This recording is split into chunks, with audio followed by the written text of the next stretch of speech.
ads was supposed to be secret. Like, why are we making it a secret while these are things that are going to impact us in the long run? Because this debt that these people are taking, it's going to overburden the future generations, the people to come after us.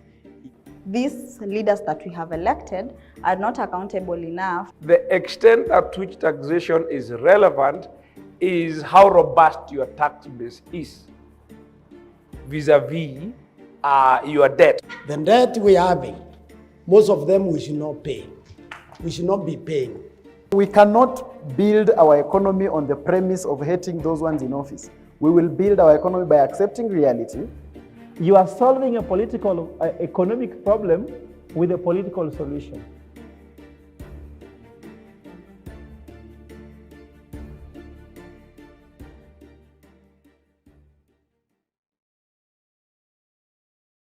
Hello there and a warm welcome to our first of 4 debates on Kenya's Eurobond debt. We are weighing Kenya's financial future. In this discussion today, we are weighing or addressing the question, are we pushing the burden of national debt to future generations? We are embarking on a journey of exploration, analysis, and evaluation, delving into the complex dynamics of generational equity, considerations in debt financing decisions. Throughout our discussions, we will aim to address several crucial aspects, including analyzing the composition of Kenya's national debt and its implications for future generations. Housekeeping rules: our panelists have been informed. They each have 10 minutes to respond to each question and make their remarks as well. They will also be given 3 minutes for rebuttal. And now, these are our panelists. Advice Mundalo, a communication and leadership consultant with expertise in marketing, corporate communication, public relations, and governance. He has also served as the National Youth Chairman at the Jubilee Party from 2022. Next to him is Roselyne Wanjiru, an economist and lead research analyst at Nile Capital, where she facilitated the investment opportunities in emerging technology platforms within the digital sector. And last but not least, Fred Ogola is a professor of strategy and corporate governance expert. He's also a communication development and civil society leader in Kenya. Fred sits in a renowned boards as director and chair of strategy execution committees. So, ladies and gentlemen, our audience members are drawn from KCA University, NIBS College, as well as Zitek University and the Kenya Methodist University. My name is Mono Njuguna. Let's debate.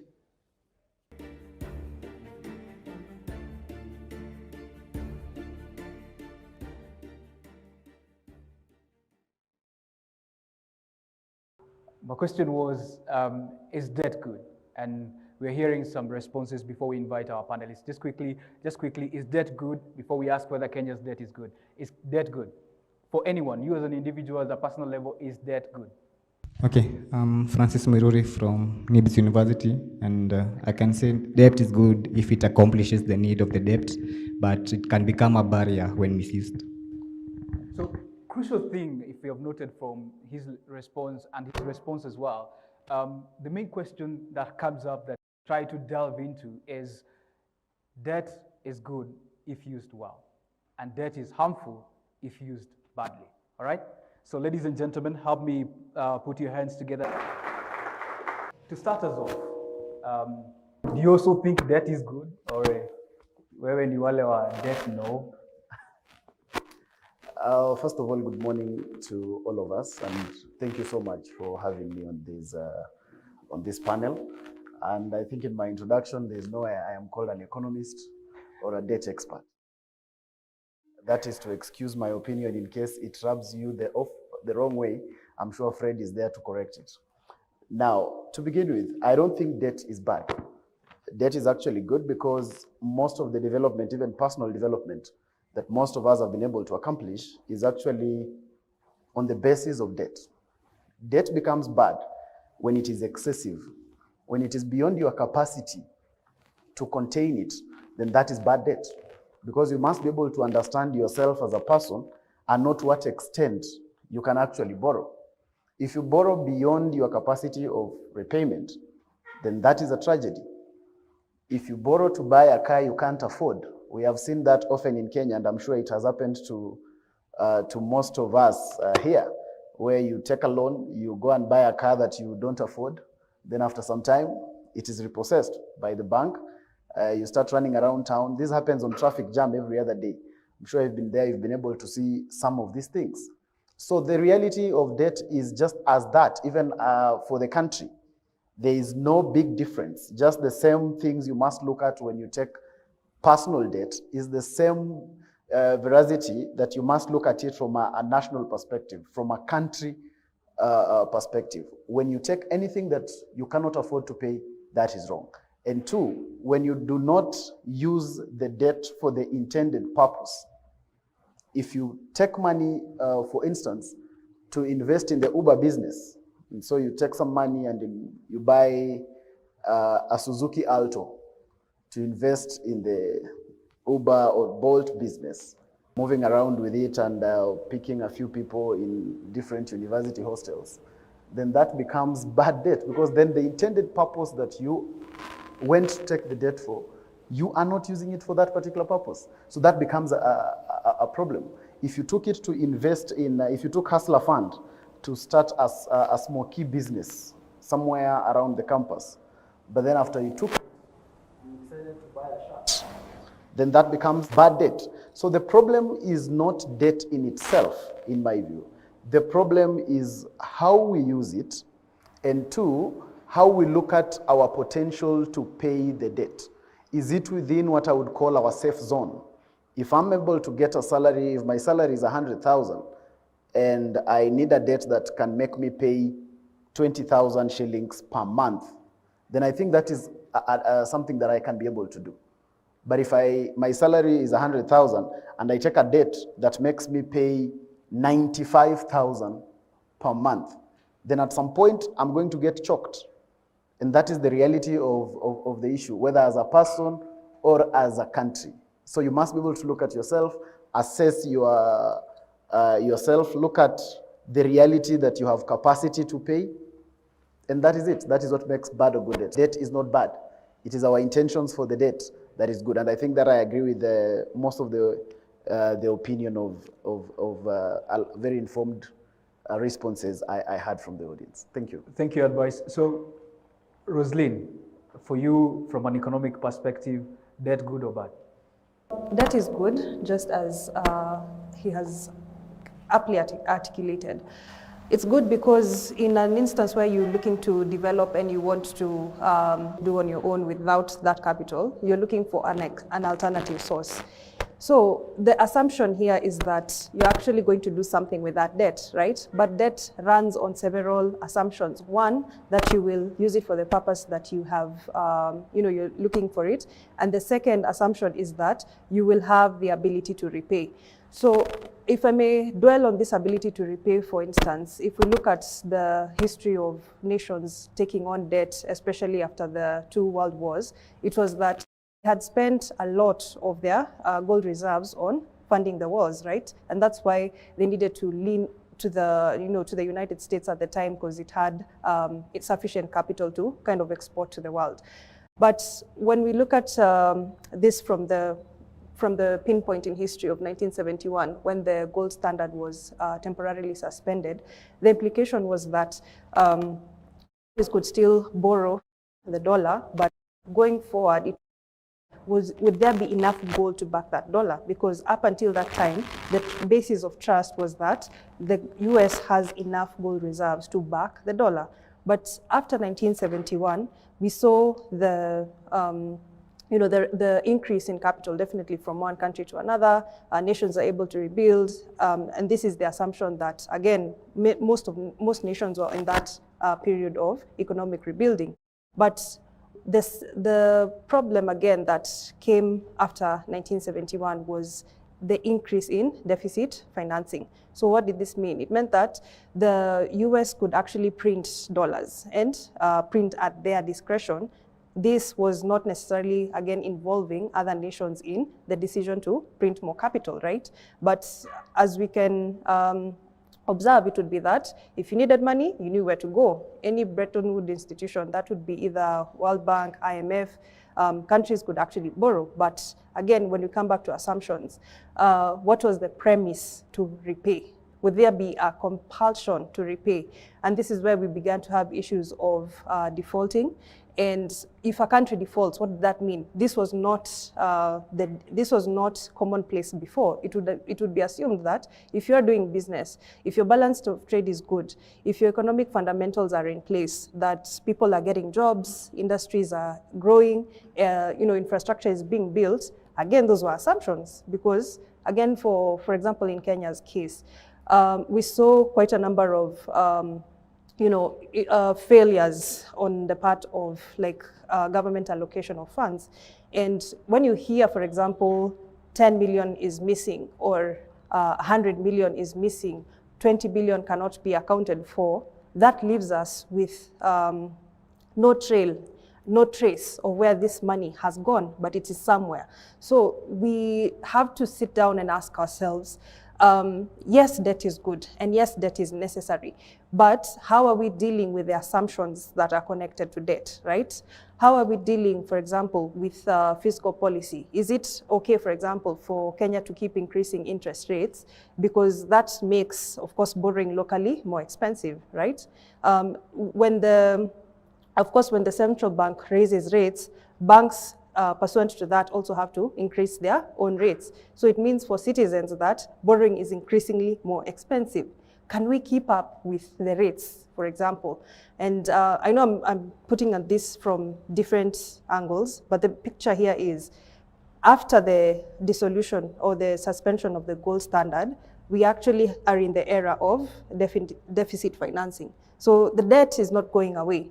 I think the question now should be, how do we handle this? Both from a citizen perspective and from a national perspective, because if from a citizen perspective you know that debt is expensive, then you need to ask yourself, just as he has pointed out, if I take this debt and it gets more expensive in the next year, in the next 2 years, am I going to earn it?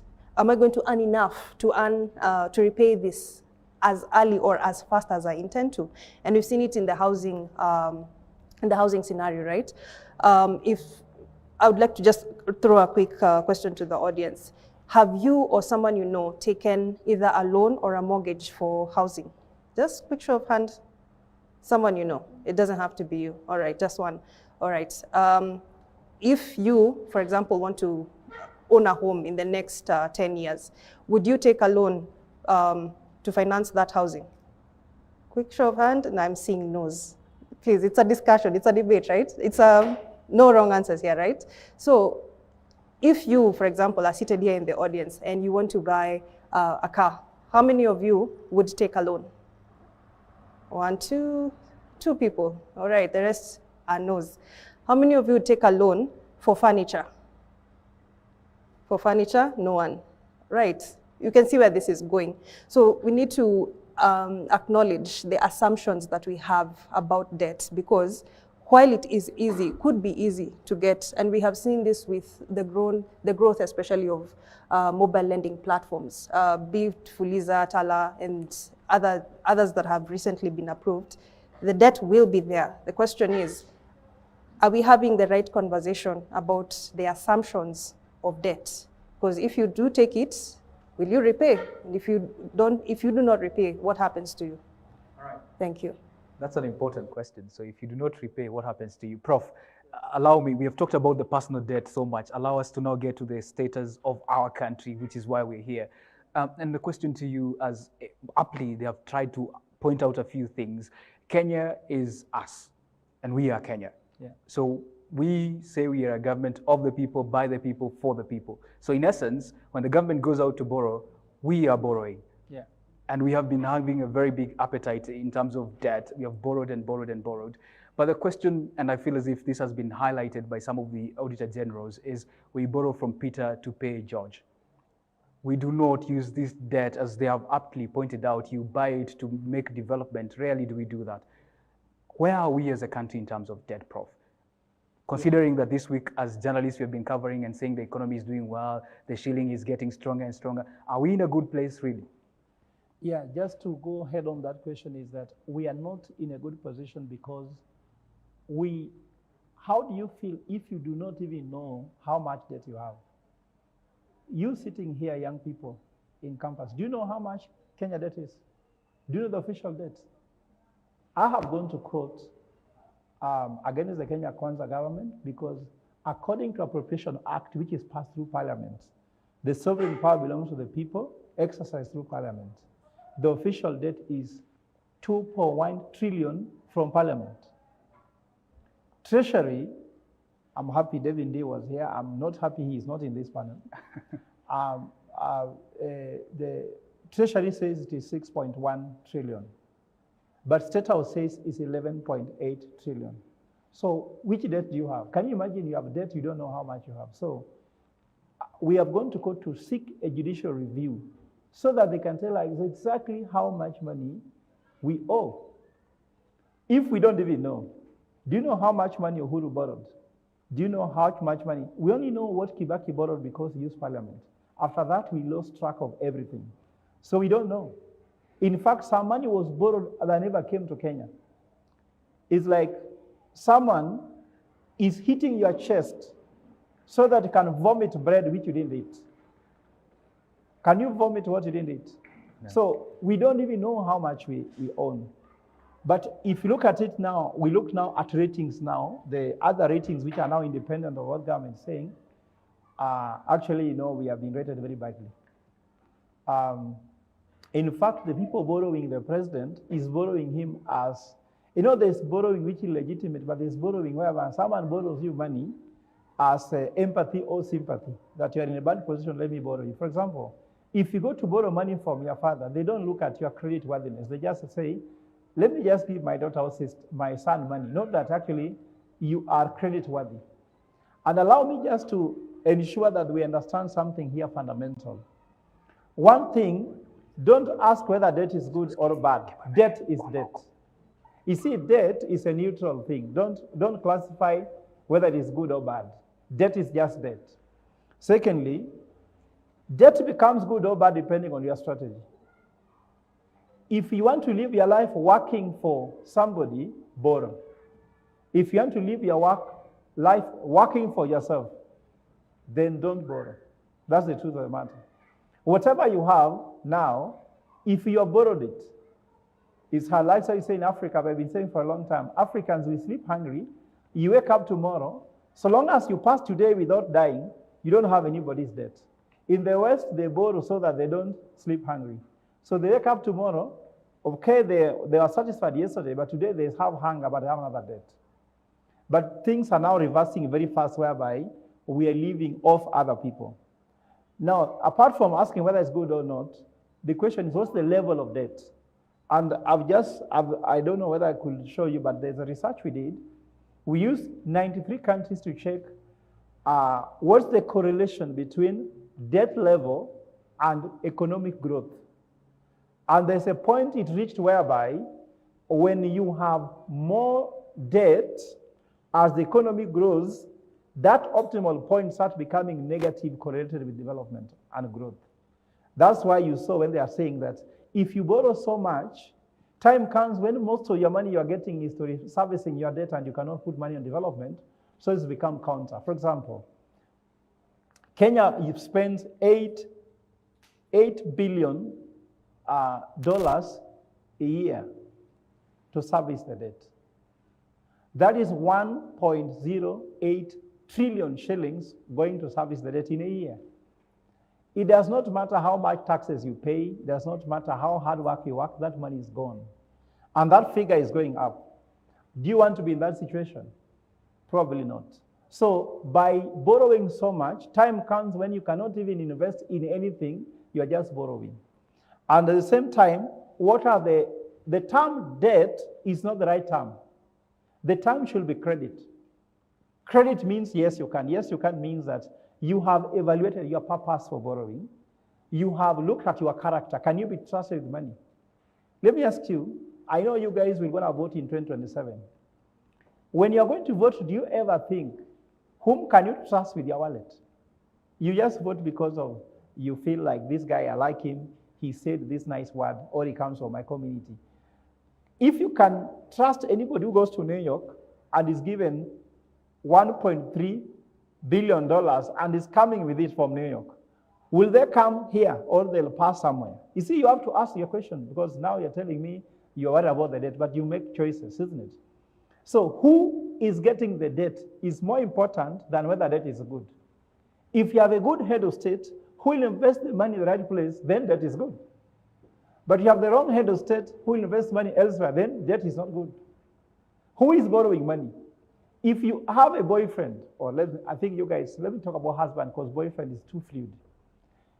If you have a husband who is not trusted, would you approve that the family will borrow money for anything? Where will the money go? You know very well, isn't it? If you have a wife who is not trusted, will you borrow money to give her to take care of the household? Or where will the money go? So the question is not just debt itself, it's about even the person who is receiving this debt.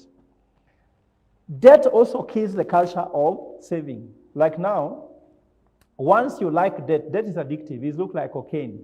It looks like marijuana, isn't it? For those who know marijuana. If you have been liking to borrow, it starts becoming addictive and you keep going back. The culture of borrowing is measured in terms of saving to GDP. Kenya is 12%. Do you know Tanzania is ahead of us because Tanzania do around 14%. Uganda is in 21%. Singapore, which is the benchmark, is 50+% to GDP. So if you are borrowing, if your saving is 12% to GDP, means that 88% of GDP must be lived on debt or some other means or taxes. That's why the problem is. So you young people, instead of us even complaining, are you saving money?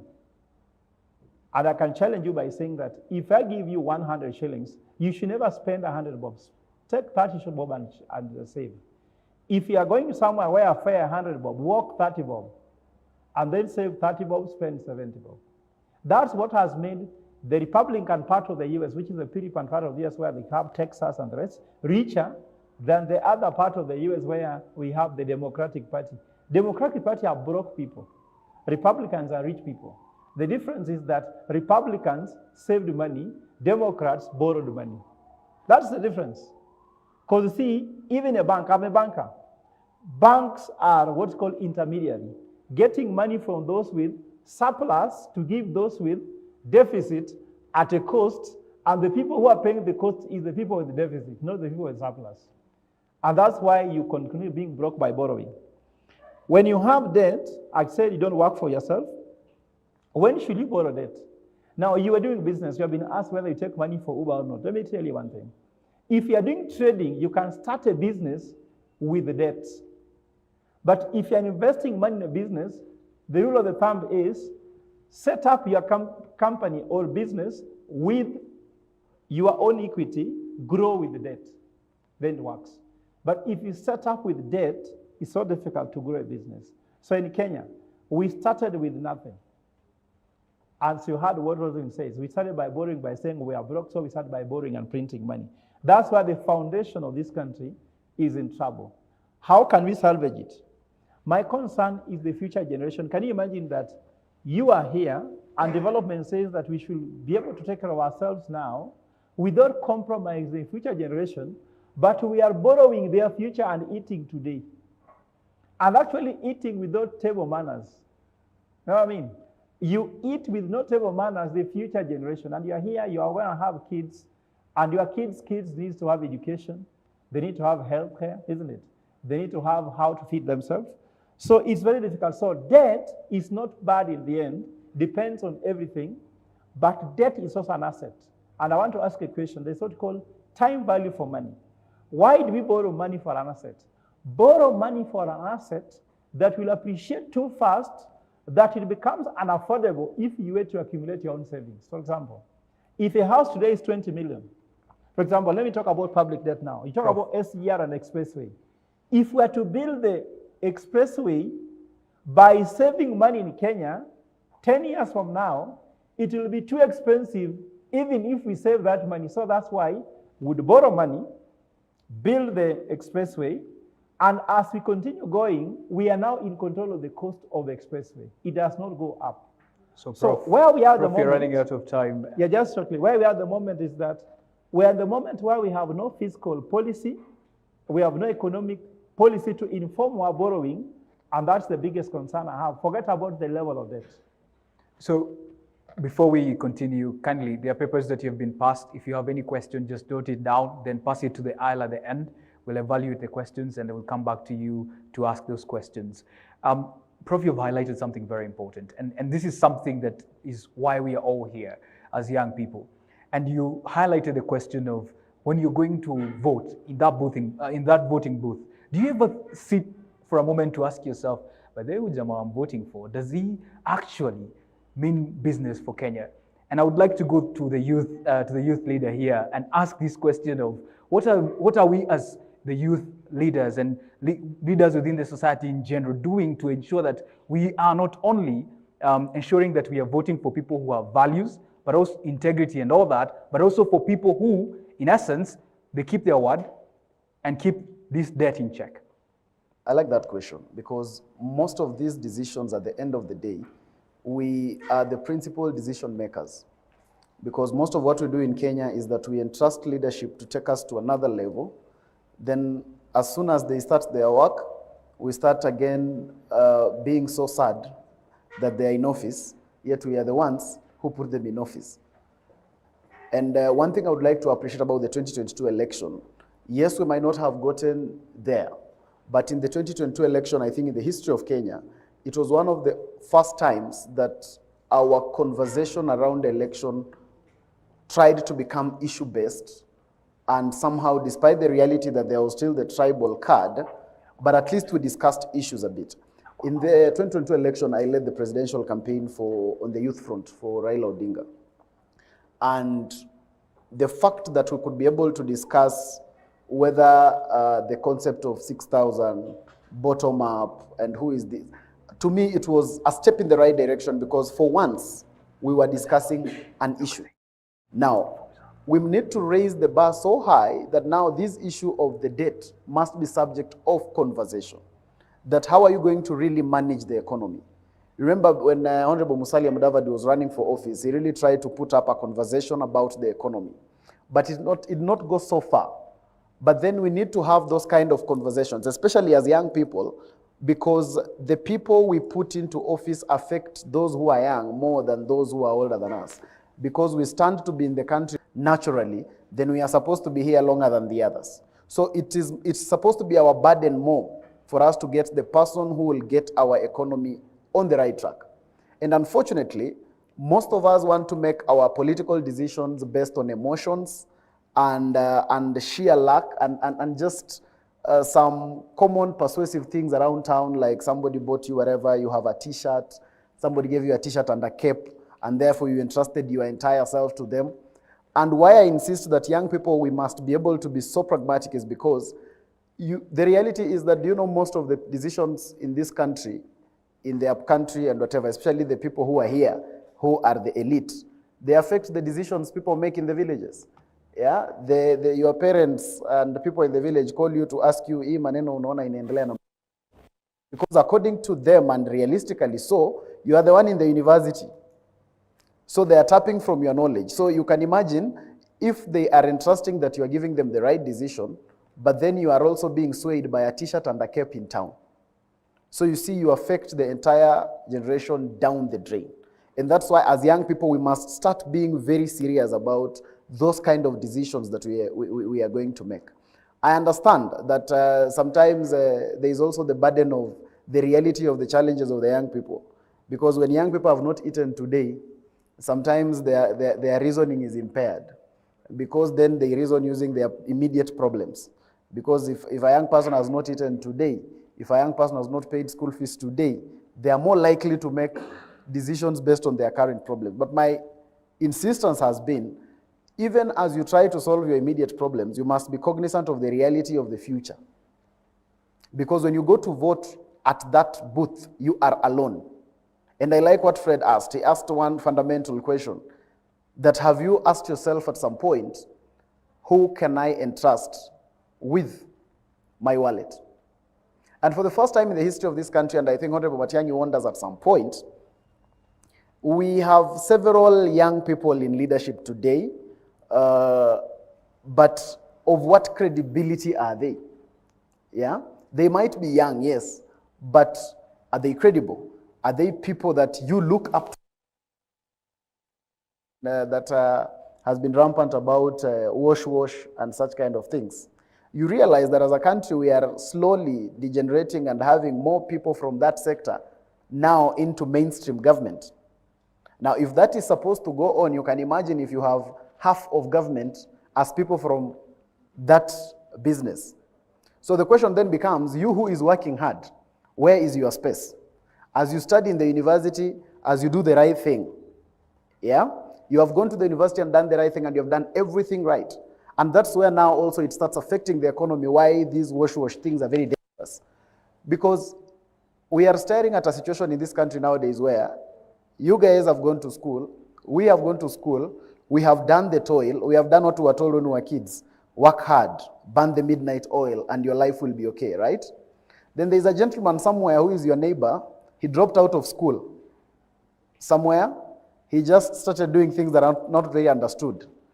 Then in December, you and that person are going home, and you have done some shopping worth 3,000 shillings for your parents, and this guy is arriving with a whole convoy.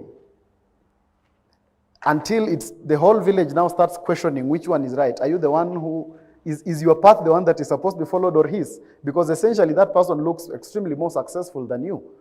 But that person has essentially done the wrong thing to gain the wealth he has. And that is also affecting the young people today, because now most of them are again now starting to rethink, getting into depression. And those who are not getting into depression are now feeling, why can't I also take the shortcut? Yeah? Now these shortcuts we keep taking are the ones also that keep affecting the economy. And that's why we get ourselves into a lot of, into a crunch, because now we also have monies that are illegal, they are in the country. And that's why most of the time you find that our economic status sometimes ranked very high. We are deemed to be doing very well, but we don't have money. So you wonder, what is the comparison between the person who ranked us and our reality of the situation? I'm sure most of us have been to that situation, where you are told that the economy of this country is now doing very well. But you look at yourself, you still don't have money. You look at your neighbor is still broke. You look at your problems, they are only getting worse. But you're being told that our economy is doing well. More often than not, is because of these unnecessary realities where people are pumping in a lot of wrong, illegitimate monies gotten from wherever the sources into the economy, and yet that is not supposed to be the right way that those things are actually done. So it goes back to the fact that as we make political decisions, because at the end of the day, all of us complain about the politicians. All of us believe, if you ask an average Kenyan, they will tell you that the problem of this country is the politician. And yet the politician is the only person who gets into office because of yourself. The CEO of banks gets into office through a competitive process, and there are some panel of 4 people or 5 people that made the decision. But everyone in political office got into that office because of yourself. So we must ask ourselves the fundamental question, can we be getting ourselves leaders, then immediately after we start complaining about the same people, as if we didn't know how they go there? I come from Bungoma County. And in Bungoma County right now, you look at the reality, and Bungoma County is staring at a reality that we might be getting into very funny leadership in the near future. Because you look at the leading people in the campaigns, and the most celebrated people in the campaigns for different positions, the governor, and you really get a cringe, because you're like, this is the reality. Look at where we are heading. We are in a situation whereby somebody wakes up, is deemed a young leader, you take your gun and shoot somebody and that person is dead. And tomorrow you're the most celebrated person in the funeral. And that is the person who is likely to become your leader. And we are staring at the situation today, and we are here today. We have not yet made the decision in 2027, but that is the reality today. So after we will make the decision in 2027, we will start coming back and again saying what is wrong with the leadership. But we are staring at it today. You look at, and it happens in most of the places. You look at Nairobi, just look at the dynamics. You can be able to tell this person who is the most popular, we are likely to elect this person. And we know that this person is a wrong person. But are we doing anything about it today? Are we asking ourselves the fundamental question that my senior Fred asked? Can I entrust my wallet to this person? We'll And I talk think that's more where we need to about that. Whom can we trust with our wallet, and who exactly should be the gatekeeper for the debt in terms of how much money the country borrows tomorrow? That's our debate tomorrow afternoon. I would like to come to you, Roselyne, and ask this question that we have said, yes, Kenya has borrowed. We agreed. We are not debating that. We've taken Eurobond and other loans. Then the question becomes, how do current debt financing decisions impact the generational equity of many of the young people in here, and what considerations should policymakers take into account to ensure that fairness across different age cohorts is maintained? Thank you for your question. I think we can equally feel the weight of this future debt that, number one, we do not know the extent, and number two, we are not involved in the decision of where these debts are taken or to what extent they're actually taken. So the policymakers need to account for the fact that these future decisions, the policymakers themselves often don't live under the brunt of their own policies. So in as much as we advocate for, of course, policymakers interacting with people and being on the ground, because the disparity between reported numbers and the reality on the ground, it's a terrible disparity as we see in different circles. So there should be more participation from policymakers in the very sectors that they directly legislate, because if you do not, if you sign a bill into passing, or if you sign a policy into effect and you do not account for it, you do not follow through, you do not do the numbers in terms of, since this policy was enacted, how many people have been directly affected. If we don't have the data, then we will keep having that policy disconnect until there's that threshold, for example, of either striking or revenue losses or trends whereby businesses completely disconnect and we have shadow economies, right? So it shouldn't get to the effect or the point whereby, for example, past a certain threshold of tax in the Laffer curve, then the revenues go down, right?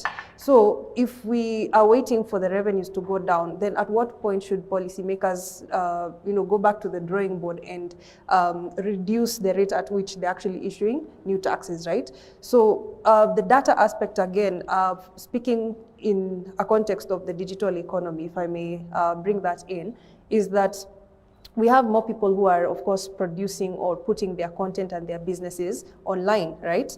And for example, for the digital service tax, one of the problems that came in quite clearly was that, for example, if I've put a shoe and I'm selling it at 800 shillings through Instagram as a post, if I have the DST, does it mean that I increase the cost of the shoe to say 850 or another markup, so that I end up, I can actually pay the digital service tax, right?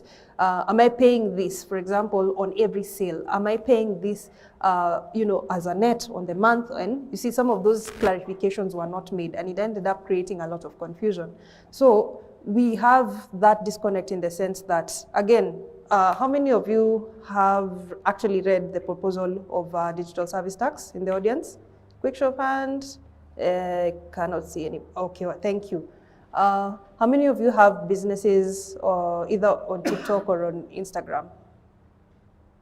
No business accounts? Okay, one person. Thank you. How many of you are looking to build your brand as an influencer or as a business person on any online platform?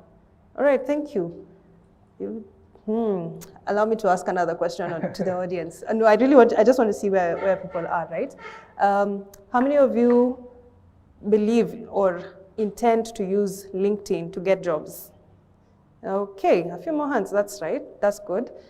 How many of you have profiles either on X or Facebook and intend to use them for business in the next year? All right, okay. That makes, what I'm about to say a bit difficult, because the challenge is, the traditional ways of doing things, the conventional ways of doing things are being challenged right in front of our eyes. And just to, add to that aspect of what can policymakers do, you and I are the policymakers. I am young. Yes, I am young.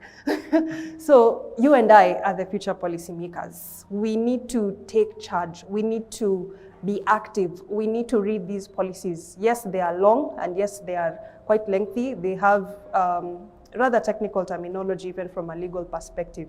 But we need to participate, because I think one of the most, I will say, disappointing things about the participation of youth and policy, the disconnect, even as it comes to voting, is we don't know our own rights. We don't know our own power. We do not know our own capacity.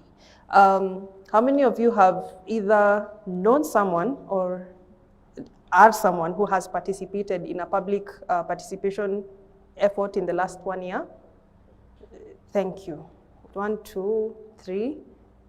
Yes, 3 of us.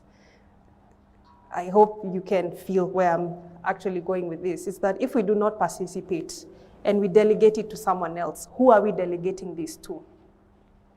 Who are we trusting to do this on our behalf? Because if we do not participate, if we do not know, if we do not bother, if we do not care, then the debt situation and the weight of these policies will be the ones that we live with. But if we did not stop it, if we did not intervene, then who are we waiting upon to come and make the difference? Because I don't think our youth should be the leading card. Yes, youth is an advantage in itself, but if you do not know, for example, let me ask another question to the audience. How many of you either have experimented with an AI application or used ChatGPT in the last 1 year? Yes, that's okay. All right. Okay, that's so you're using ChatGPT. Okay. How many of you have used any other AI platform apart from ChatGPT? Okay, that's a few more. So you have interest in AI. Okay, I can see where this is going. So my question is to you. What's your confidence in yourself? Because one of the considerations, again, with AI is it's going to disrupt jobs. It's going to disrupt quite a number of industries. Are you educating yourself on this? Are you? Okay, thank you for the honesty. Okay, how many of you are honestly learning something, whether it's a short course or let's say 3 to 6 months self-awareness on an open, massive online platform? How many of you have taken any course on AI? 1, 2, 3, okay, 4, 5. Initiative. I think that's the weight of my premise today. That in as much as we are seeing these things reported, if again, for example, we say that Kenya's GDP is this and Kenya's loan exposure is that, let's not be insensitive to those numbers, right? Because if we follow the history, again, I love history. I love being able to see where things have been and where they're going. The first time we heard about the NYS loss, that was 791 million, right? We were shocked. How can 791 million shillings be mismanaged? We were angry. We were, concerned.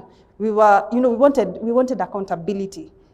And some of the banks involved were spotlighted in the media. It was all over the news. But after that, every other week, 20 million can't be accounted for, 30 million can't be accounted for. You want to tell me that in all the circles of our either family, friends, relatives, networks, we don't know someone who is getting some of this money? Because the truth is that no money is lost, it just goes somewhere else, right? So we're the ones to care. There's a danger of desensitization to these big figures, because if we went from 791 million shocking us to 20 billion not shocking us, something is missing there's a disconnect, and we need to be able to care again. Because if we do not care, then the risk is that we will hear 1 trillion cannot be accounted for. And what will that mean for us? More taxes, less jobs, and less of the ability to build your life going forward. because this is where it actually connects now to our future. It's that, for example, in America, the US Federal Reserve has hiked interest rates. How many of you have followed the interest rate hikes? No. Yeah, 1, 2, 3, okay. I have something to say. We cannot understand the extent of Kenya's risk in debt or Kenya's involvement in debt without knowing what's happening to the dollar, because our debt is, after all, dollar denominated. So whatever happens to the dollar tends to happen to the shilling, and we cannot escape from that. Because in the world of economics, as we've seen with geopolitical events happening in the last decade or so, whatever happens in, say, for example, the US to the dollar, it trickles down to the shilling. So I encourage you to read about the rate hikes. And why was the Federal Reserve raising interest rates? It's that during the lockdown period, to, of course, create some economic cushioning for people, there was a stimulus checks that were being issued to people. How many of you remember that? Heard about it? Okay, stimulus checks. And we're wondering, okay, if someone in the US can get $600 or $1,200, and okay, it should help them actually withstand the lockdown period because it was uncertain, right? But they printed, the amount printed was, I think, $6 trillion.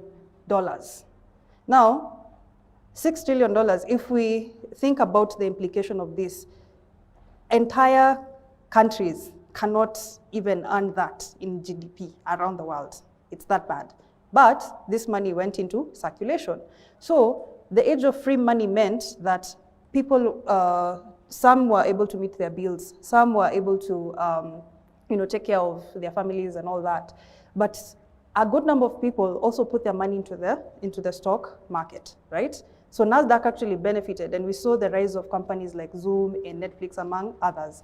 So anyone who was investing in stocks around that time did benefit because free money, low interest rates. But flipping the script, now in the last 2 years, the US has had the fastest rate hikes in history to absorb that excess capital that's circulating in the economy. So I know this is not Kenya, yes, but how does that affect us? It means that our loans, again, are getting more expensive over time. So what does this mean? And I said why we need to care.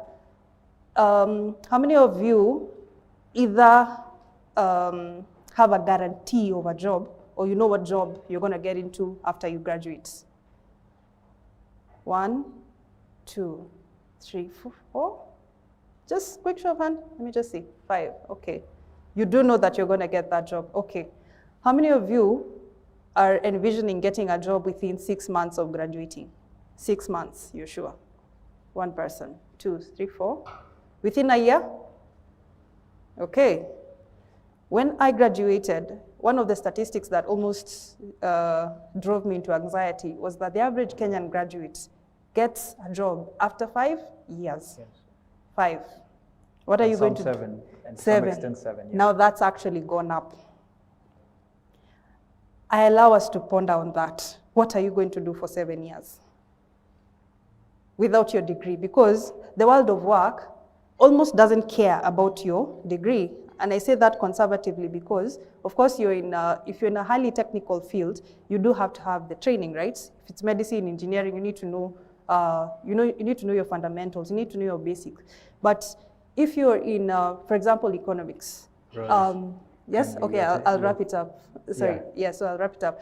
The thing is, you need to care because if you do not have a guarantee of getting a job within 5 years, and by the time you're getting in, there's already bills that are going to be waiting for you, the price of things, be it furnishing your home, if you want to start a family, building your dreams, or whatever things you want to do with your life, those prices will have gone up. So that's why we need to care. Prof, you seemed like you wanted to jump in as we prepare the questions for the audience. You seem the same question. How do current financing decisions impact generational equity, and what considerations should policymakers make in terms of ensuring that we can be fair to this generation? Yeah, I think that first of all, I think it's very critical that, as you said before, that when you hear policy makers, policy should actually involve heavy public participation, which you see here, no one cares. Like now, budget policy statement was read the other day, isn't it? Did you participate in it? Do you know what it has said? It has said that out of the 4.2 trillion for the budget for 2024-2025, less than 900 billion will go into development. Are you happy about that? Can you imagine that more than, actually, if you like, more than 3.8 trillion shillings will go into how someone can fly on the sky, buy a nice vehicle, furnish their offices, yet development. I know, I want to distinguish something very clear because he tried to talk about it, but it was not very clear. There's a difference between economic growth, because he says the economy can be doing very, but you have no money, and economic development. Economic growth means GDP growth, or how much government can collect in terms of taxes and revenue, isn't it? Economic development is what they do with it. Economic development, if you look in real economic terms, is freedom. Freedom and access to goods of life like education. So if the government has written a budget of 4.2 trillion shillings, but they are not putting money on education, capitation for university has been reduced, meaning less people go to university. I'm sorry to say the Kenya Kwanza government failed students deliberately in the KCSE 2023 to lower how much money they are putting in university. I have evidence, I'm in court with it. So I don't quote things. I can defend this even when God is there. Because I can tell you with honesty, you sit here. Do you know how you got to campus? There's subjects called booster subjects, isn't it? History paper 1, history paper 2, geography, agriculture and CRE, isn't it? They deliberately marked those marks lower. In a question where there are 2 marks maximum, they only put 1 marks maximum to earn from available 2 marks maximum. I have evidence because, you see, I've been a professor for 12 years. I've taught more than 1 million executives. I know everybody who is everywhere. Like I've taught somebody nearly everywhere. So they tell me this is what happened, Professor. You get my point? So what I'm trying to say is that if they put less money on healthcare, for example, we have NHIF, that now you're being told if you have that card, you cannot afford healthcare, isn't it? But the money is being collected in taxes, but also in health insurance. So economic development is when you grow the economy, you put money on people to access goods of life, which is education, healthcare, and their living. So why are you not seeing money? The money we are collecting and borrowing is not coming to you. It's going to one person. And that person is the person you trust with your wallet, isn't it? So go ask him. So the question is, where is your money going? Money is going there. The other thing I want to deliberate here is that public participation becomes important. You've been told as young people, you're the future leaders, isn't it? Do you know how to become a leader?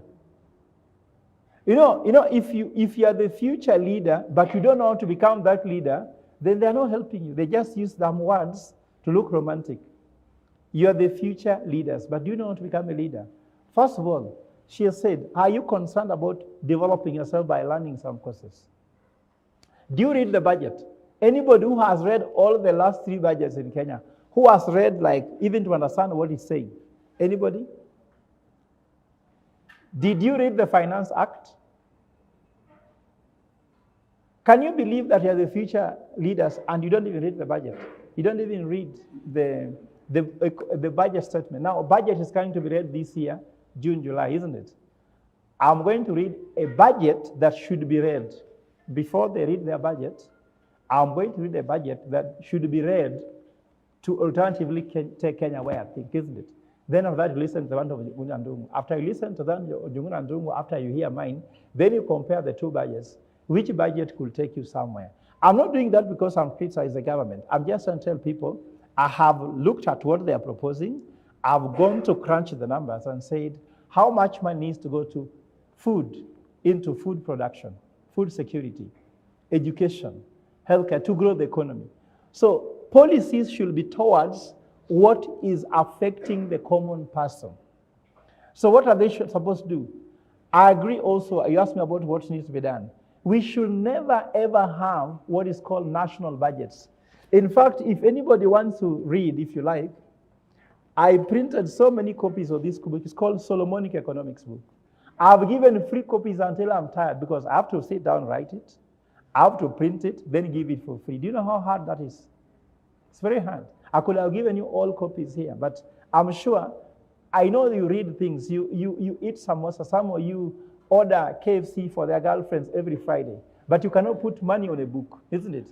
Will you want to put money on such a book? So in this book I highlight, we should never have national budgets, which they say take care of national priorities, because actually they are political priorities. They are not national priorities.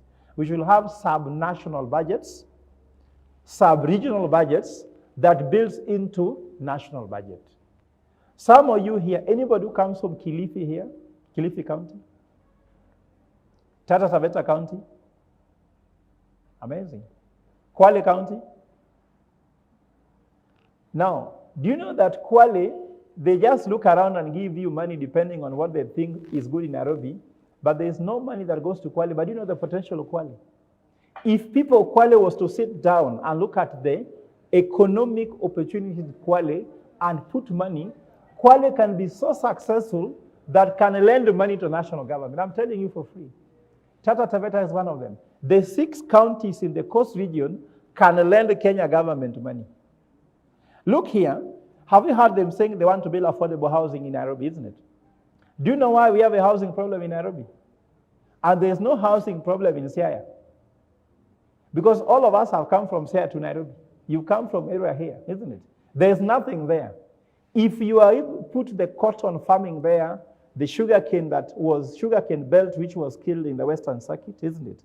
There are some people from Bungoma, from Kakamega, from Vihiga who are here because sugar companies are not working. So instead of building houses for there, that money for housing should resurrect the sugar belt, the cotton companies, the Rivertex, the fertile. You know, we just have somebody who has no knowledge about economics. So first of all, in Singapore, you're being told every time we're running for an election, we want to be like Singapore. Singapore was behind us, now they are ahead of us, so we want to be like Singapore, isn't it? Singapore has elected the best economists to run the country, isn't it? Have you elected the best economists to run your country? Have we ever gone to an election looking at someone's qualification? And the problem you are going to have as educated people, and I'm sure you are part of this problem, that the more you are qualified, people respected you, like a profession, isn't it? Now, if you say in my village you are a professor, they say, so where is the money? If you don't have money, they don't care about your qualification. That's how it is. That's why an idiot gets elected, like we were saying, isn't it? Because the idiot has done wash, and he can say something. I go to a funeral, I'm a professor, isn't it?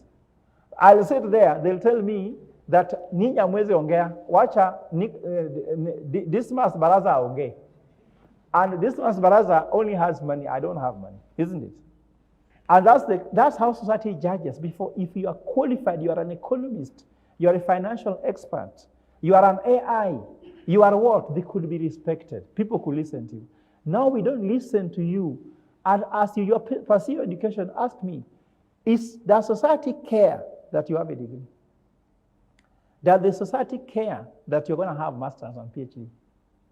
And the more they don't care, and you're part of making them not care, your degree is useless. Because now, if I come to young people, kujeni I teach you something, tell me, bana, kama uwezi tupatia 100, 200. I do this in campuses. They tell me, Professor, as we come, everybody 300 each, then they come, isn't it? You have created that for yourself. Tomorrow, you'll be on this side, isn't it? No one will listen to you if you have no money. And as we walk that journey, how are young people being empowered? So I'm trying to say these are policies on which we need to pass these things to people. Secondly, have you heard people saying that politics is bad, so professionals should not join? Have you heard that? Do you know what they're telling you? They are telling professionals, stay away from politics. It's too good, let's enjoy it. And that narrative comes from politicians. So those things are not, how can we professionalize our country? For example, you go look the PS Treasury, go look at his qualification. But his qualification doesn't matter because these guys have been put in those positions, but the person making decisions are somebody who completely clueless in the economy, just says affordable housing. It does not make sense, any sense. It is somebody who makes decisions, even if you're there, like my friend. I would have been happy if Professor Njuguna was here. He's an economist, but he told me he does not make the economic decision for the country. So you're just there like that chair. But the person who says who sits on that chair is another person. So guys, I told you, the problem we have starts from the top, isn't it? It does not matter how qualified all Kenyans are. Kenya is as safe as the person on top who knows how to use the people at the pyramid. Even if you told me you're sitting with Raila discussing about manufacturing, how much is Raila able to understand this? You and Azimio? I wrote the manifesto for Azimio. And then when he read the manifesto, I talked about Mutumba, nguo za watu ambao wamekufa. Nguo ya maiti. I was wondering, so is that economics? So what we are trying to say here is that you as young people of the future, what policies can we have to ensure that the qualified people, meritocracy, works in Kenya?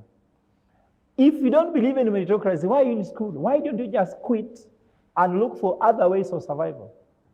For me, I find this completely a big controversy that we have as a community.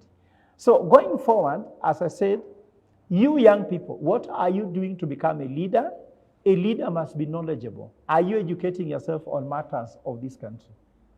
Are you doing public participation? Do you crave for it? Secondly, do you take qualified people seriously so that you will be taken seriously when you qualify? These are small things, but they are very serious, isn't it? Lastly, if you ask me, are our choices we make prudent? Are the choices we make informed? Or we move by emotion? Remember that your life is not like another person. You must be personally responsible for the decisions you make. Are you promoting professionalism in Kenya? Or you're promoting thuggerism? Because that's the only choice you can make. I've heard people saying that the person who can take over after Raila is Babu Owino. I've heard that, isn't it? You've heard that going, Babu Owino is a very serious person, isn't it? Now, those are the leaders we have. Now, you have said Babu Owino is more qualified, isn't it? Is Babu Owino the most qualified economist, yet Kenya is facing an economic situation? Is Babu Owino the most qualified person in finance? You are solving a political, economic problem with a political solution. And if we continue solving economic issue with a political solution, we'll never solve the economic issue. Another policy that needs to be passed, which will be very paramount, is percentage investment of GDP into education. We should have a sovereign fund, according to me, because we are eating the future of the future generation without saving something for them. The families which have advanced, their parents struggled, saved money, and they inherited something, isn't it? For you, what are you inheriting? You are inheriting debt. Can you imagine inheriting debt? That's the only thing you're going to inherit. You don't inherit anything, just debt. You inherit a degree which has no work for, isn't it? And lastly, I'm saying lastly twice because my time is there. I would like us to start thinking about knowledge-based economy, like you said. Knowledge-based economy will reward knowledge. That is the only way we can remove tribalism, nepotism, segregations, and discrimination. But if we are only thinking about that who can be the one whom we can be able to align with because we are getting this and that from them the way it's currently going on, it does not work. Do you know the degree deficit in a parliament? Do you know how many MPs? 3/4 of the MPs in parliament don't have legitimate papers. Senate will be around 2/3. Maybe he knows because he's been the chair of Jubilee. And then now, in the people who are running governors, do you know that 2/3 of governors don't have legitimate papers to be governors? Senators also around the same number. But you know, people have been running for president here, not even with a degree. But you really embrace them.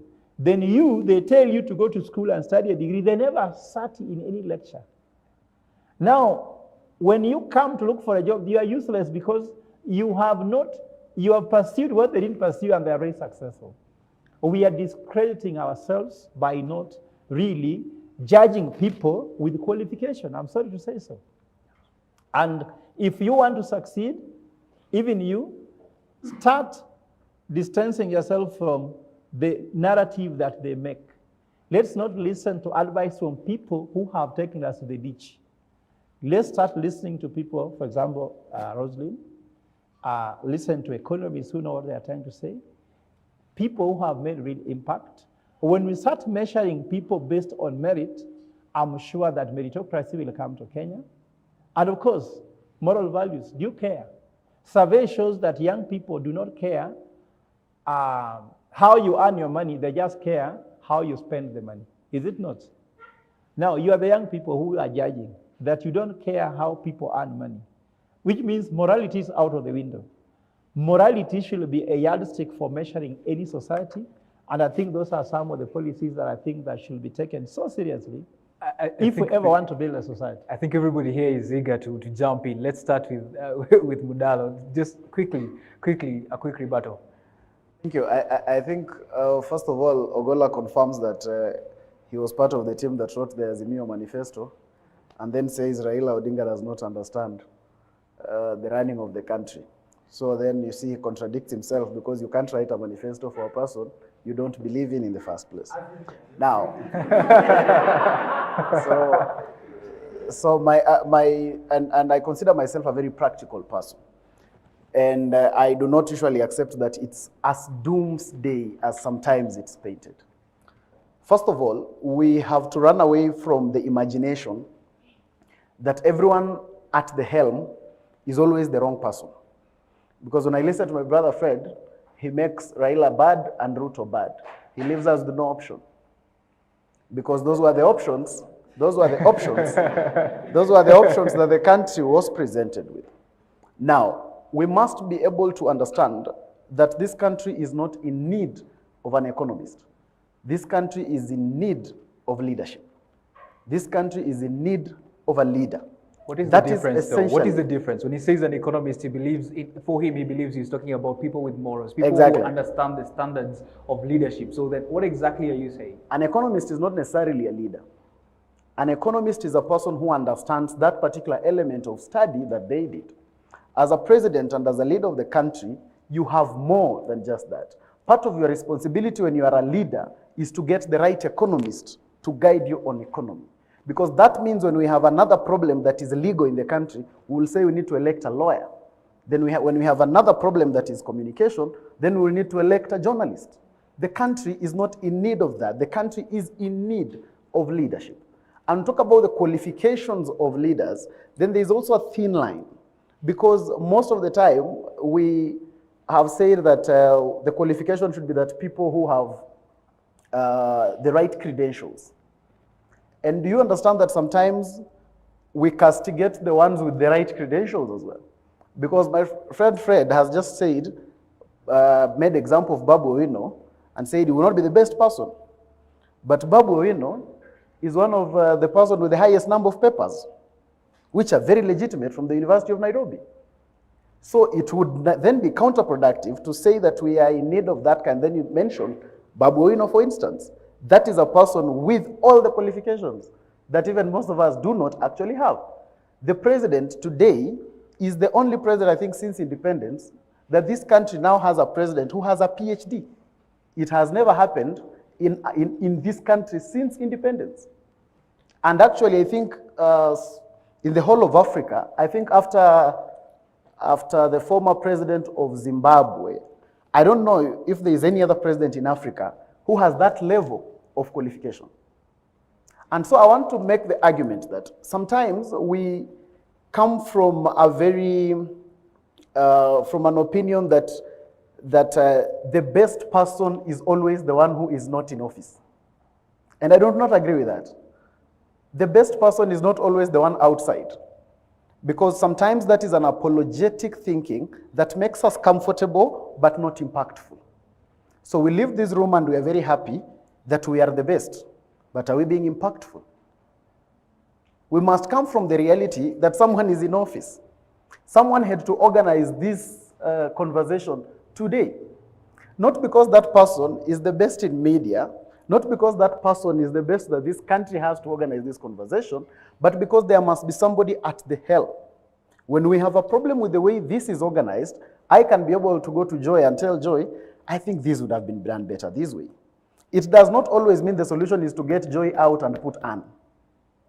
And sometimes that is the apologetic thinking that we have embedded ourselves with and made ourselves comfortable in our skin, but our problems have remained the same. This country has a president in office. And I don't think with the argument that we need qualification, then you can be able to judge and say that the president is not qualified. He is more qualified than most of us. Maybe he's in the same league with my friend Fred. I think they're the only ones with a PhD. Anyone else with a PhD here? So Fred cannot be castigating his colleague because those are the only people now using here that those are the people with a PhD. And so we must come from the understanding because ever since I was born, the leaders have always been the wrong ones. I don't know whether it's the same with you guys. It has always been. I have just not barely done 5 minutes. This is a rebuttal. You do not have the 10 minutes. Okay. So let me just finish. And I'm just trying to say, I have always been in this position where every time we can talk about leadership, the leader is bad. The only leader we talk about and say he was good is Kibaki. And you know the time we started saying that? After he left. So every time the leader in office is always the bad one. And so my argument is, as young people, let us start learning, one, to accept that there is someone in office. And two, to accept that we can have better impact when we push them towards doing the right thing than when we hate governance in its entirety. Because we only become, as a leader, and when Lucita there, Fred asked me, so now which side of Jubilee are you? And it was quite a discussion there. And most people argue, why are you on the side of, because I'm on the side of Jubilee that said, you know what? I was in Azimio. I ran the campaign. We lost. These other things we are saying is drama. We lost. There is now a president. What is the best thing we can do? We can be able to support this government to perform. Supporting government to perform does not mean going to bed with government. But that is to mean first accepting that there is a governance. And at that time, we looked very unpopular. And people felt that we are jumping gun. But today, is Honorable Raila Odinga supporting that same government? So the issue is, let us stop playing monkey business with the people. Let us accept. As young people, for me, I guide them this way. Accept that there is one government. The biggest employer today is government. I can't tell these young people to keep hating and bashing government. We must push government to employ these people because they pay tax. We must push government to ensure that our debt issue is managed. We do not solve our debt burden by hating it and hating government. It doesn't help us. It only makes us famous. If I sit here and bash, I'll become famous, but there's no solution that comes out of it at the end of the day. So in my view, we must be able to push government to deliver. And we must also stop imagining that we are the best that happened after sliced bread.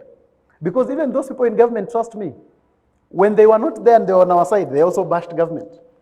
Tomorrow, one of these gentlemen here will be the president of Kenya. We'll also hate him.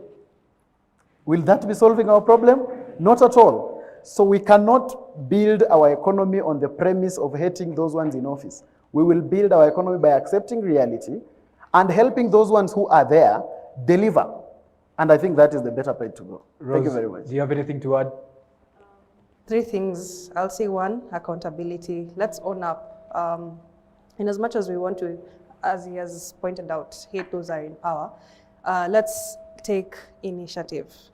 If we do not participate in the policies, if we do not put our voices online, and that's why I will encourage you, if you do not have a following, if you do not have a business online, think about creating one. If I may ask just a quick question, how many of you do have a CV?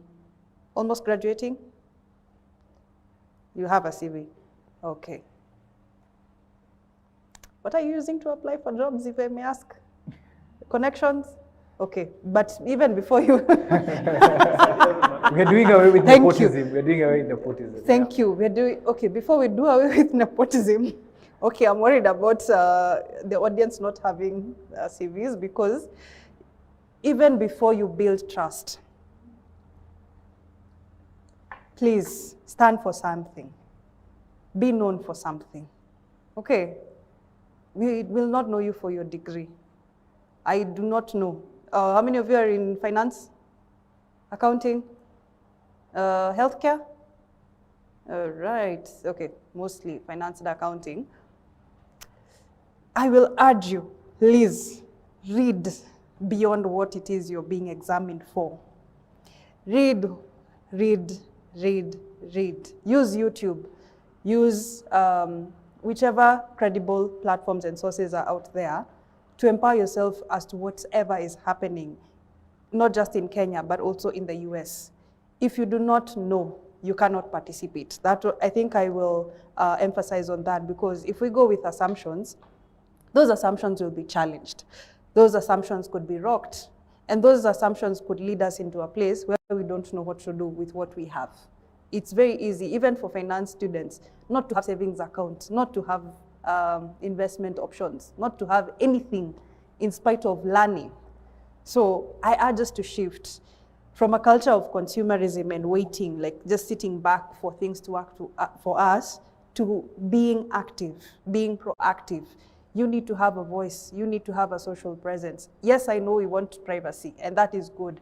I'm not telling you to put your date last night on your socials, or where you were treated, where you were taken out, your newest gifts, your newest outfit. No, let's put our ideas out there, because we're actually at a critical point in history whereby if we do not, for example, put out a certain quality of data or our stories, it's the algorithms that are just going to push in to our feeds what is out there, right? If you follow the battle between, or rather the contention right now, the TikTok ban that's in the US, how many of you have seen that? Any info? Okay, thank you. You know what's happening. The risk of that is that it's a content battle. If TikTok can be banned in the US, what other app is safe, right? If they decide to restrict, if a government decides to restrict what kind of information we can get, then it means there's a certain aspect of participation in the global economy that we cannot be part of. So the thing is, let's have a global viewpoint. Let's not restrict ourselves to Kenya. We need to participate out there. And I know we have some of the best internet connectivity rates in Kenya, in spite of the recent undersea cable interference. We do still have good internet. Let's not take the things that we have for granted. Let's not take the partial comfort that we may have for now for granted. This is the time to build. This is the time to be known for something out there, because if, for example, I alone, I'm talking about the need to have data-based assessment of policy impact, and the audience here is not talking about it, then it looks like only I have the problem, right? How many of you follow the active Okiom Tata? One. Okay, how many of you who know who that is? I'm assuming that you follow him. Okay, you know who that is. How many of you are actively following him? Guys, you're scaring me. I urge us. It's not just about following him. It's about also participating in what he's talking about, so that it doesn't just look like it's only on Kia who cares, right? We do. Do we care? Do we care? So let us add our voices to those who are already speaking up, right? I will ask about another journalist. His name is Julian Zamboko. How many of you know who that is? Heard the name? Just one person. I heard you after this. He actually put some of these policy breakdowns about the Finance Act and the implications of the housing bill. He breaks them down in threads on X. It's something you can read through within 30 minutes. So allow me to throw the challenge back to you. If you don't have the time to read all those policy documents, because there's some of them are long, couple 100 pages, nothing you can't read through. At least, at the very least, follow what Omkia is doing. Follow what Julian's is doing, because they have broken down this information for free on Twitter. Okay, let's not take that for granted, because again, if we do not know, what will we do? We live in the most information lead generation, but most of us are uninformed. I think that's the takeaway, right? All right, so quickly, let's get to your questions. Michael Irongo, I think. Michael Irongo from NIBS. Where are you, Michael? Kindly ask your question. I saw you have two, just ask your first question. I am Michael Irongo from NIBS, and I have a question on transparency and accountability of Eurobond and the debt that we have as a nation. And my question is, how does the government hold accountability of the debt that by the funds that we raise through debt? Thank you. The issue as per the accountability issue, as I told you, we can even start with the previous government, forget about even this one. The Eurobond that was borrowed was supposed to come here through Morgan Chase, the one that took it from the US. Now, that money, some of it did not come here. And I'm sure even Roselyne can tell you that. So there is no clear accountability mechanism, especially when Parliament has been emasculated. You know what I mean by emasculation? Where Parliament has no voice. I talk about you know that they talk about the sovereignty of the nation belongs to people, exercised directly or indirectly. So the people should be looking at that is Parliament. So when Parliament is not even sitting there, and even the executive's court giving these numbers, and they're doing nothing. So that's why the problem is accountability should be done from Parliament. And when they are not doing it, some of us only go to court. And when you go to court, also you are hearing of whether the court is free or not. That's a discussion that is not for today, but you can give your own opinion. And of course, I don't want to open that discussion. So I'm trying to say, if Parliament cannot go and do this part, court process, we filed this petition last year in June. Until now, mentioned date, Attorney General has not submitted, so we are doing nothing. You know Kenyan judiciary, isn't it? You know all that process. So how are you as a people to know? If you hear Kenya today has borrowed 10 trillion, and who was given the money? Do you know which account the money is sitting on, isn't it? And where is it going? And it's borrowed for what? It's a challenge, just like the housing levy. Now this housing levy, is it going inside consolidated fund? If it's going inside there, is it ring-fenced only for housing, or we can use it to pay debt? Do you know that? At the moment, the structure is that once it has gone to consolidated fund, you can, anything inside the consolidated fund, you can do with it what you want. So accountability check systems are not there. That's why I was trying to say here is that you as young people, you need to follow these things. I'm happy Roselyne has said, go and look at the people who are trying to break these things down. And it's not just Okia Mtata. I'm the one who slayed the house levy, Fred Ogola with Linda Jami. It is us who slayed it. I am sure Okia Mtata is taking a lot of credit for it, but there were over 35 petitioners. And the petition that talks about discrimination was mine, the Linda Jami petition. For you who saw the ruling on Linda Jami, on the house levy, just go to page, you can go to page 19, paragraph 46. It will be very clear how that thing was brought down. Of course, I don't go to the media saying I'm the one, but now just for your information. Prof, just 30 seconds. Yes, there are more information. So what I'm trying to say in short, there is no accountability system when the three arms of government are not working, and one arm of government has emasculated the other arm of government. Remember now, even government printer will be sitting in State House.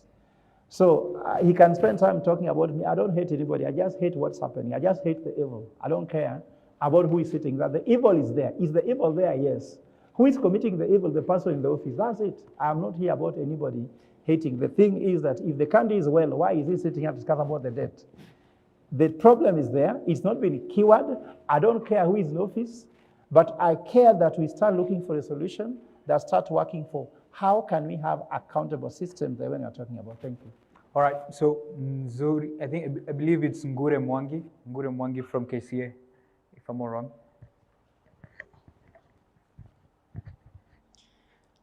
Public participation is a constitutional requirement, but in as much as citizens participate in it, their views aren't taken into account. It is done just as a formality, majorly. So is the system we choose rigged against us, and what is the need to engage in public participation? Advice, just 2 minutes, advice. The action point from here, yes, there's the frustration of the disconnect between policymakers and the policies that we have to live under, right? So there has to be a critical threshold if our submissions are not necessarily getting to the parliamentary committees or, in writing. We need to harness the power of writing.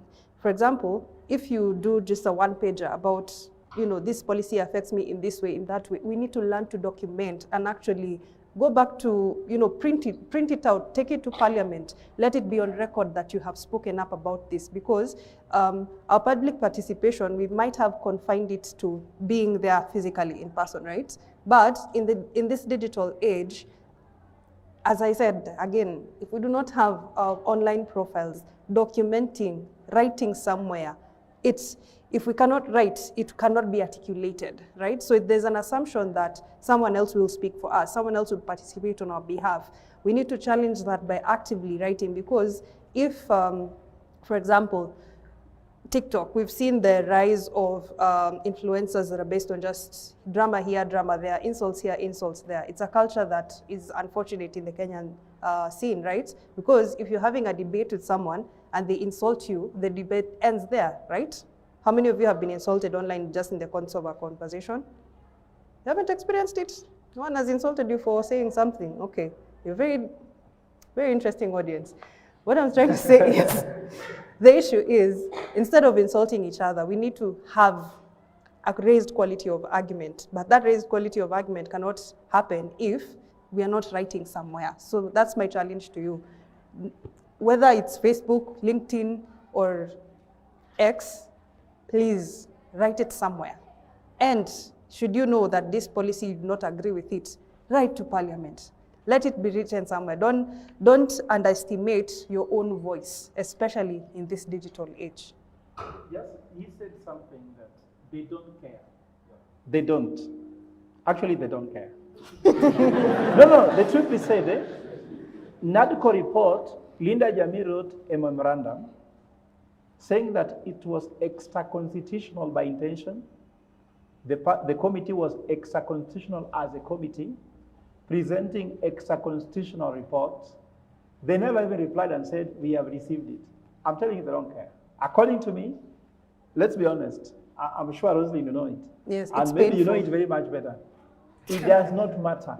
If someone says I'm unstoppable. Advice, you wanted to add something? Yeah, I think I wanted to speak to the issue of public participation. First of all, it's the reality, and it's a wrong thing that public participation, what the public puts out there, is not taken into account, because the whole essence of public participation is so that those ideas of the public can be able to be put into account.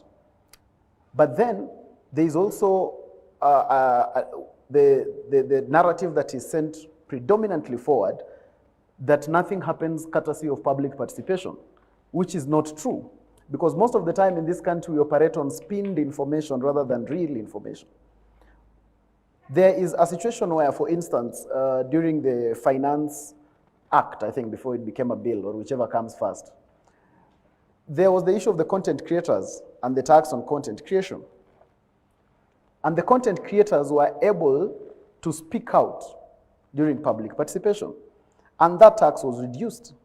And it's because of that follow-up conversation on that issue of the content creators that I think is yesterday or the day before, the president had to take initiative to even bring some of the bigwigs from the Facebook, Twitter, and all to monetize Facebook so that content creators can be able to earn a living out of it.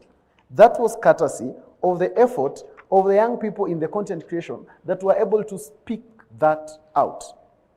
Not once we have been able to see like the list of, was it interns that were coming up for public service?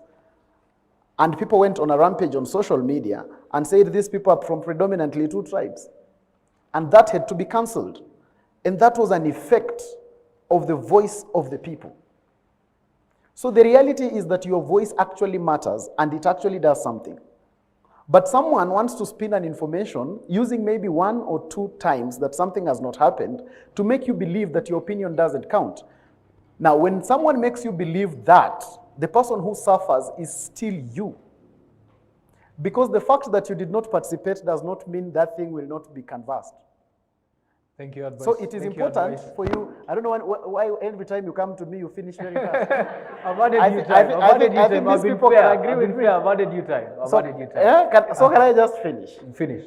So my need is that kindly, for us to be able to make an impact, first of all, let us come out and participate. And let us also not have the imagination that public participation means your idea must be adopted. Because in this room, I think roughly we are about 200 people. If each of us has an idea, those are 200 ideas. So that means that something has to adopt all our ideas? No. That is also not the essence of public participation. It is not about every idea being taken. It is about every idea being listened to and the best idea winning the day. Thank you. Is from the panel that, listen, Parliament does take written memorandum submissions as well. So if you cannot go make it physically to the venue for public participation, your thoughts, all right? The next question is... You know, I don't want you to leave here with misconceptions. I'm not speaking for theory. Every day, even if he says, I'm not doing something, I said, I'm going to read a contrary budget. Is that not an effort? Saying, this is the budget. We have written memorandums. Even I can tell you in Kibera here, there's a child who died of water from what is called the El Nino floods. I took that family to the Senate. We presented a memorandum and to Parliament. They have never gotten back to us. They don't even know what happened. What I'm trying to tell you guys, don't deceive yourself. And let me just highlight this. There's what called self-delusion. Deluding yourself that the world is perfect. It's not. And in fact, I know my background. I must have come from one of the most poorest families in Kenya.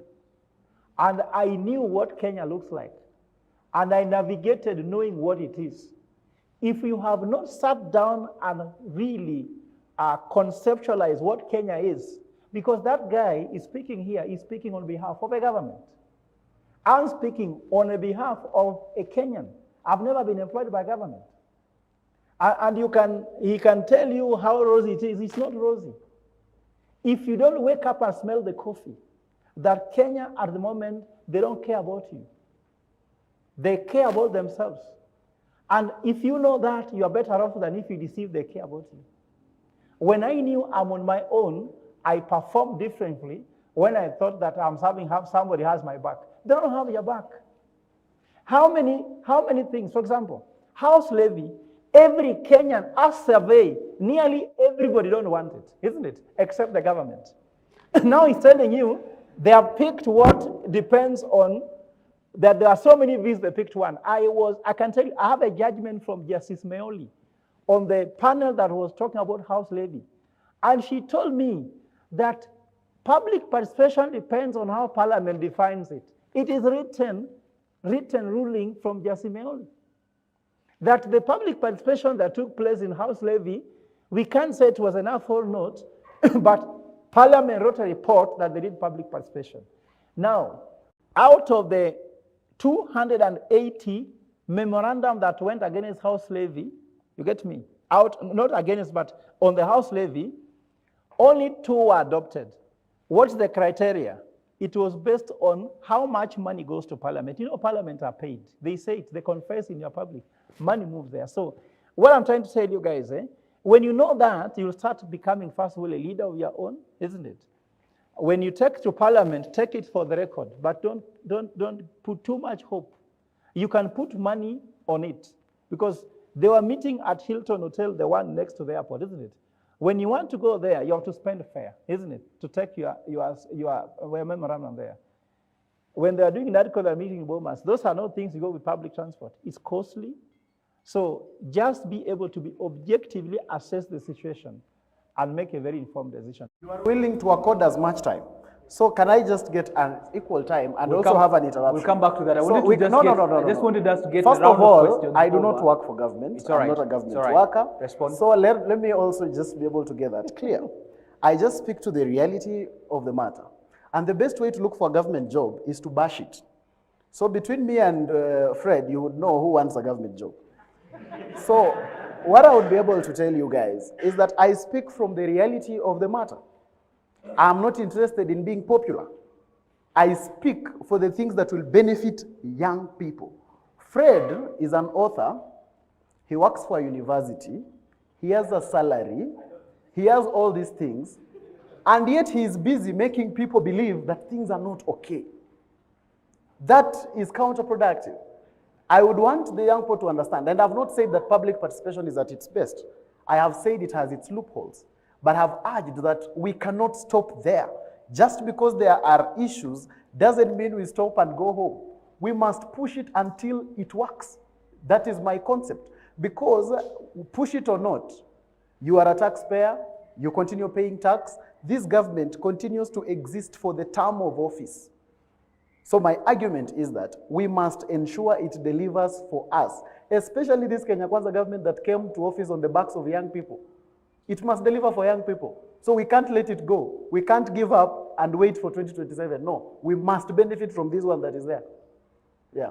All right, so the next question is from Joyce Nabuire from Nemo. Is it Kemu? Sorry, Kemu. Joyce Where's Nabuire, Joyce? where are you? So when we get that when we are in debt, when we borrow, we get we borrow more. We reach a certain point where we need to borrow more to service the outstanding debt. So is this the only option, or there are any other option? Because it seems to be really consistent and choking Kenyans. Roselyne, just 2 minutes.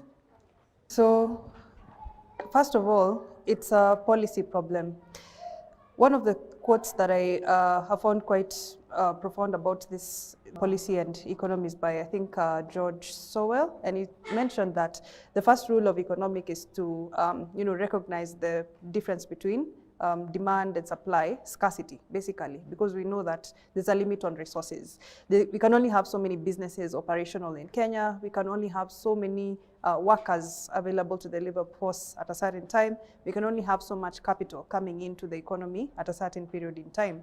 But the first rule, unfortunately, of politics is to ignore the first rule of economics. So we find ourselves in the tussle between who is in policy, who is advocating for a certain policy direction vis-a-vis what the country needs. So to answer your question, we do not need, it ideally is not right to keep taking more debt to finance the old debt. But it's that the current policymakers have made it a cycle of debt that we cannot seem to get out of as of now. The solution would be that we ramp up production and let businesses flourish enough to create capital circulating in the economy. Because, again, to the audience, how many of you have a side hustle business somewhere? Small business, SME, 1, 2, all right, that's a good number. Part of your SME challenge is also getting enough capital to keep the business afloat, right? But before you get your metrics of growth and get profitability, breaking even and such, the thing is to consider how can we secure a better operational environment for businesses in Kenya? Because if businesses are choked, their capital can't flow in time. You can't pay people on time. It's a headache already. If you can't pay yourself as a business owner, where do you have to, do you have to keep plugging from your personal finances to feed the business? It's not the way business is supposed to be. So rather than getting more loans to service existing loans, we need to make a case for business and businesses thriving. Otherwise, it's just going to be a cycle of debt that can't let the country grow or develop, just as he mentioned. Yeah, so that's my take. The next question is from Dr. Kabuga. Thank you, Roselyne. Dr. Kabuga, let's get him a mic. And I'm an economist. I'm listening keenly together with our colleagues here. And my question was simply, we've discussed a lot about these issues, and we are trying to create a situation like we are helpless. And I agree with all the three panelists because they are saying their opinions, yeah? But there's the real situations on the ground. And when it comes to matter economic, we don't use the political lens, neither do we use the whatever lens. We need that economic lens to look at it from that perspective. So my question was, the fundamentals of microeconomics indicate that there's no way we can do away with a debt since we are a developing economy. It's just basic economics, the model of economics from the household level. You know that you have autonomous consumption from your childhood until you start earning something. So you have to spend some money which is not yours until you start doing something. And I ask my students this question several times. I ask them, what kind of economic activity do you do to contribute towards the economy of yourself, of the household? Hence, we talk about the contribution towards national economy. And I realize most of us here, we contribute nothing, but we are consumers. So hence, we expect that the economy will do well by the politicians sitting there. What do they produce? They produce politics. So, so that's the challenge we're having. But anyway, what I was asking, how will the behaviors of consumers, who is the population, help the situation of debt sustainability? That was my question. Prof, just 2 minutes. Yeah, thank you very much. As an economist, I think that I have some history that can help here. When I was an economist with the European Central Bank, you remember during the global financial crisis, there were countries that were called the pigs. Actually, the acronym PIGS, I'm the one who developed as an economist. That is Portugal, Italy, Greece, and Spain. These countries were in serious debt. Actually, Greece economy was a negative black economy, meaning that there were more consumers to the economy than people who are paying taxes.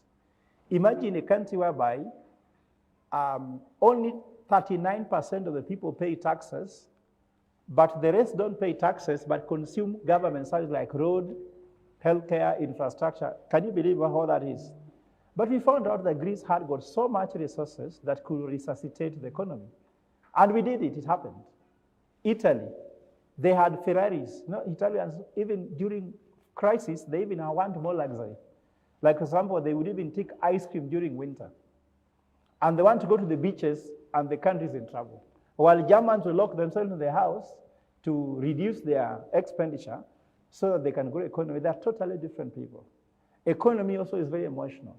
So during this time, I could tell you that we found out there were so many important assets that you can put money on that are able to grow these economies. For example, is it good to tell us that we have no money to consume, and the government of Kenya, if you just remove any other guys in Parastasol, have 1,625 fuel guzzlers that runs on the road every day. They're servicing one in total Kenya 300,000 per month, and that they spend 150 liters of fuel per day. That is 98.6 billion shillings a year just for transporting the government. Can't you cut those things? And I can tell you, Kenya has no revenue problem. Kenya has expenditure problem.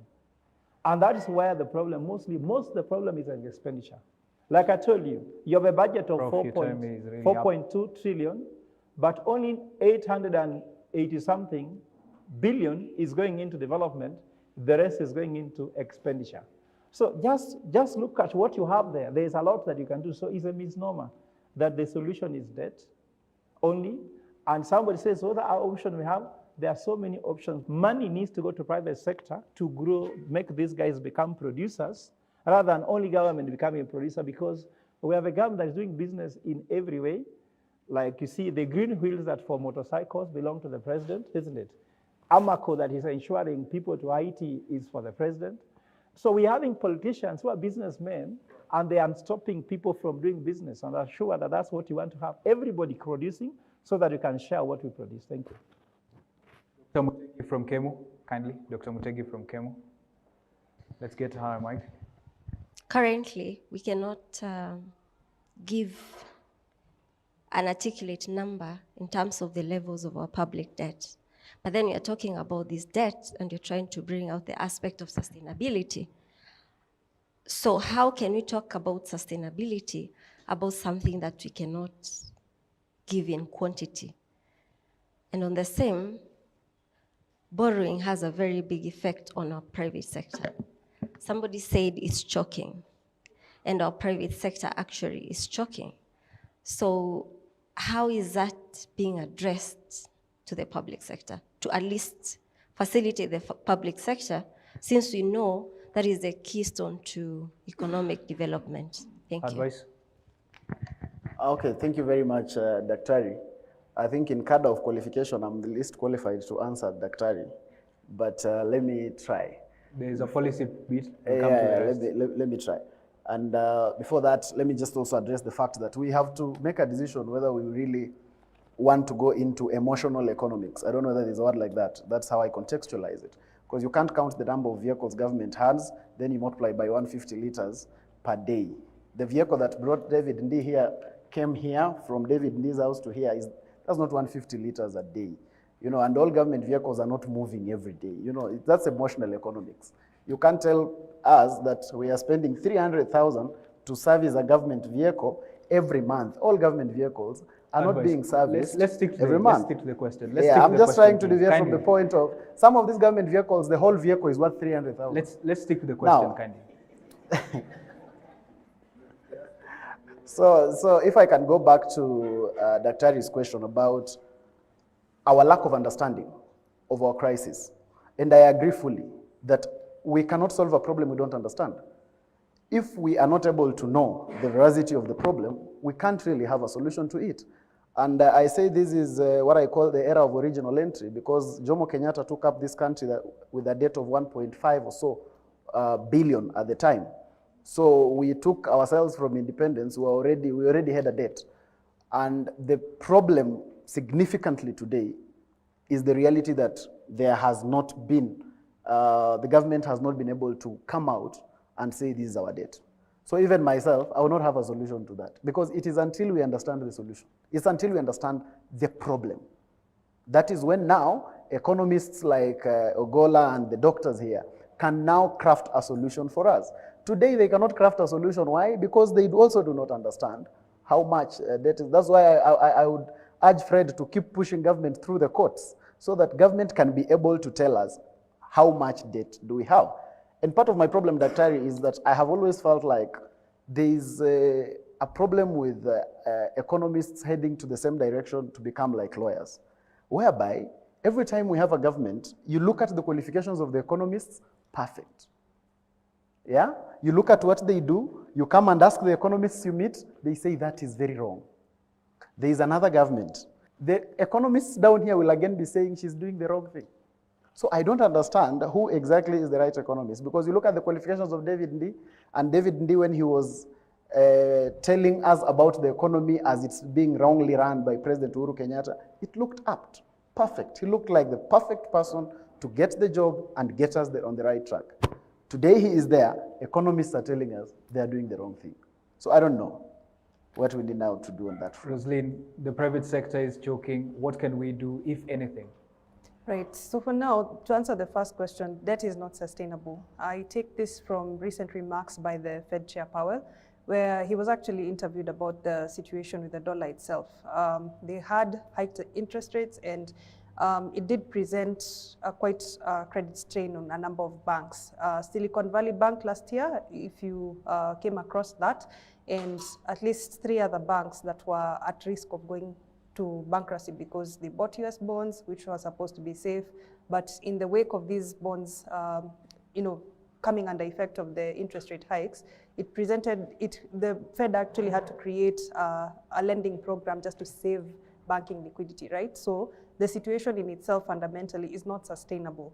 So what is the solution going forward? It's that we need to go back to the basics of economics, business, trade, production, because the era of us being in that debt financing has led us to this threshold where the debt itself is not sustainable. So if it's not, let's go back to business. Let's go back to producing and just bear with the strain for now, because honestly, it's joking so many businesses that you're wondering, okay, should you raise prices? Until what threshold will you raise prices and remain profitable?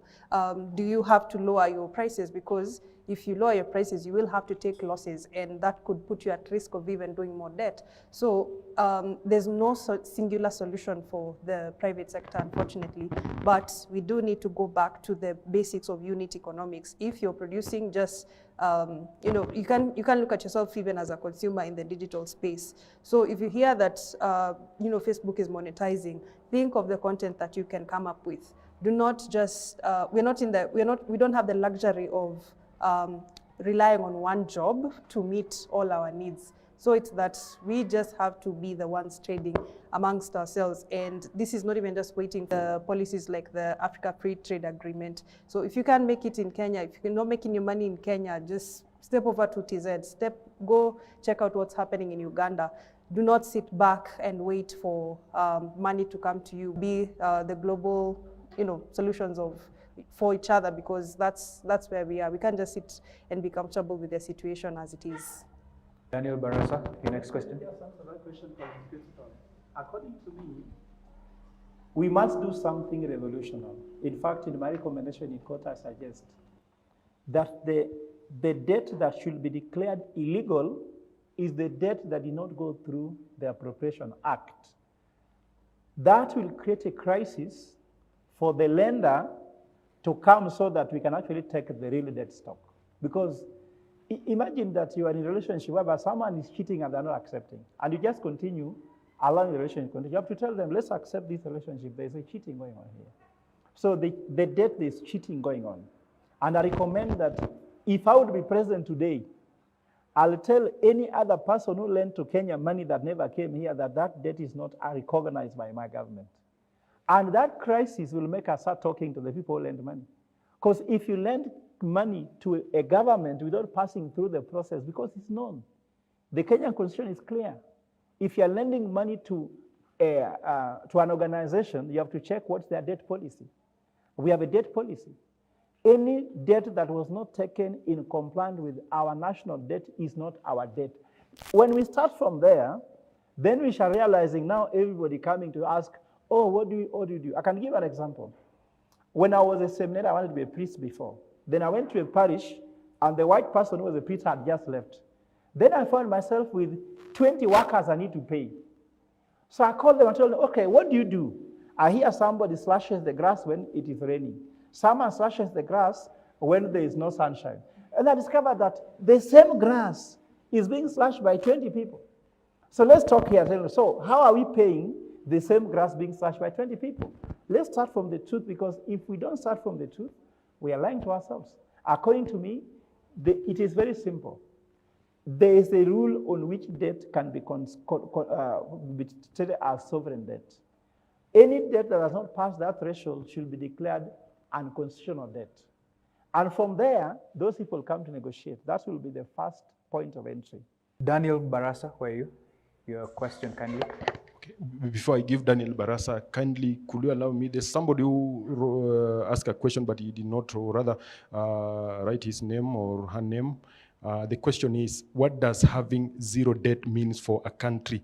What might be the shortcomings of having zero debt? So, Roselyne, let me give quickly. Question and a tough one at the same time. Zero debt could mean financial sovereignty, because if you have no obligation, then it means you are free to produce.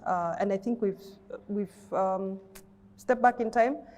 I'll use El Salvador recently as an example. they adopted Bitcoin as legal tender in 2021. That was against, of course, the advisement of several countries that had external debt that's directly linked to El Salvador. But in the last year's report of their bond performance, they've actually increased the bond yields because their acquisition of the digital asset meant that they actually could generate more profit based on their holding of the digital asset. So this is not to campaign for, again, Bitcoin as a magic bullet, so to speak, to the debt solution. It's that if El Salvador as a country that was in a certain financial situation can be able to turn around, for example, its bond holdings, then it's worth studying, because other countries, as he has mentioned, will need something revolutionary to change the narrative around disempowering debt. Now, just allow me that the person who asked that question is who? I'm going to award you this book, and you read page 164. You'll see the country with the lowest debt is Estonia, standing at 18.2% of the GDP. It will help you understand why. I'm sure your question was brilliant economically. Sorry. Thank you, Prof. Thank you, Prof. Finally, we have a clip that we prepared. We talked about we as Kenyans trying to understand that. So we wanted to know what Kenyans know about this and whether they do have an understanding of it. If we are ready, the production team can play us the clip.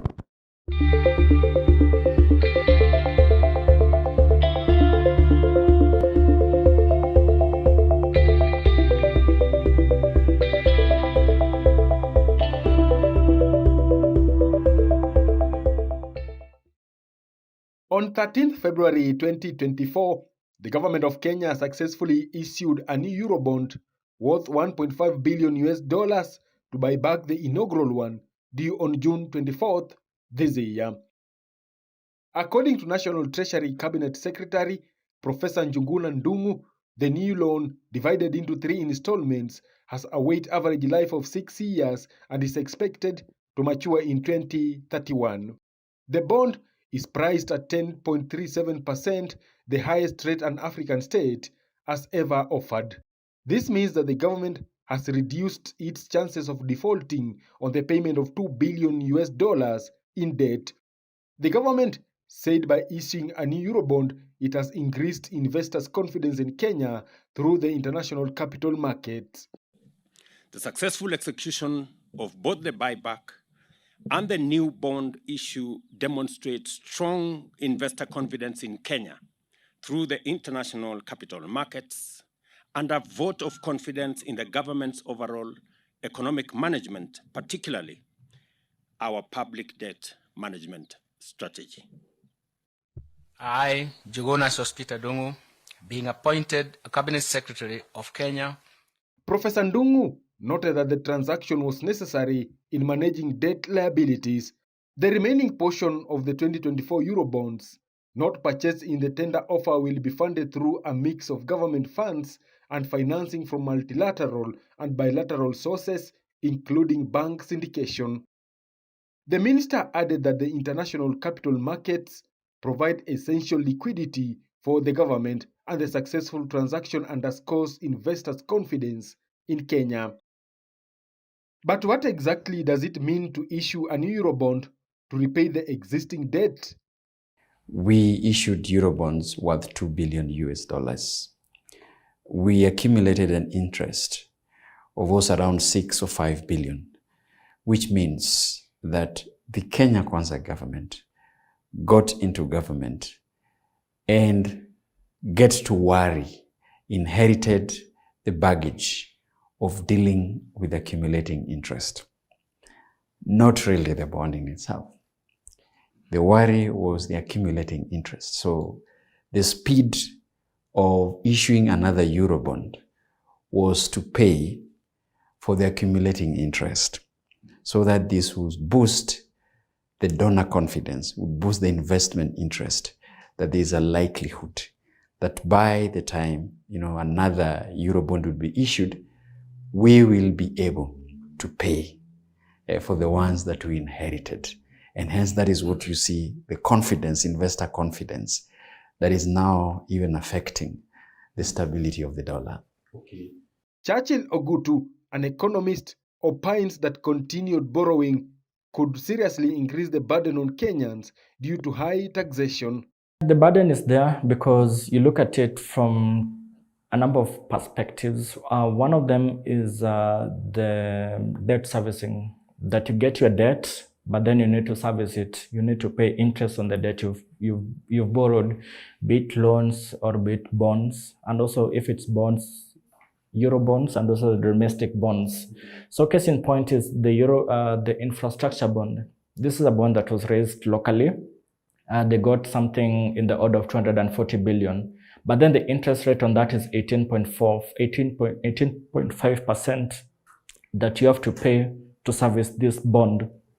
I mean, it's a big cost, and it has negative spillover because the first charge for the government is not to settle the debt obligations.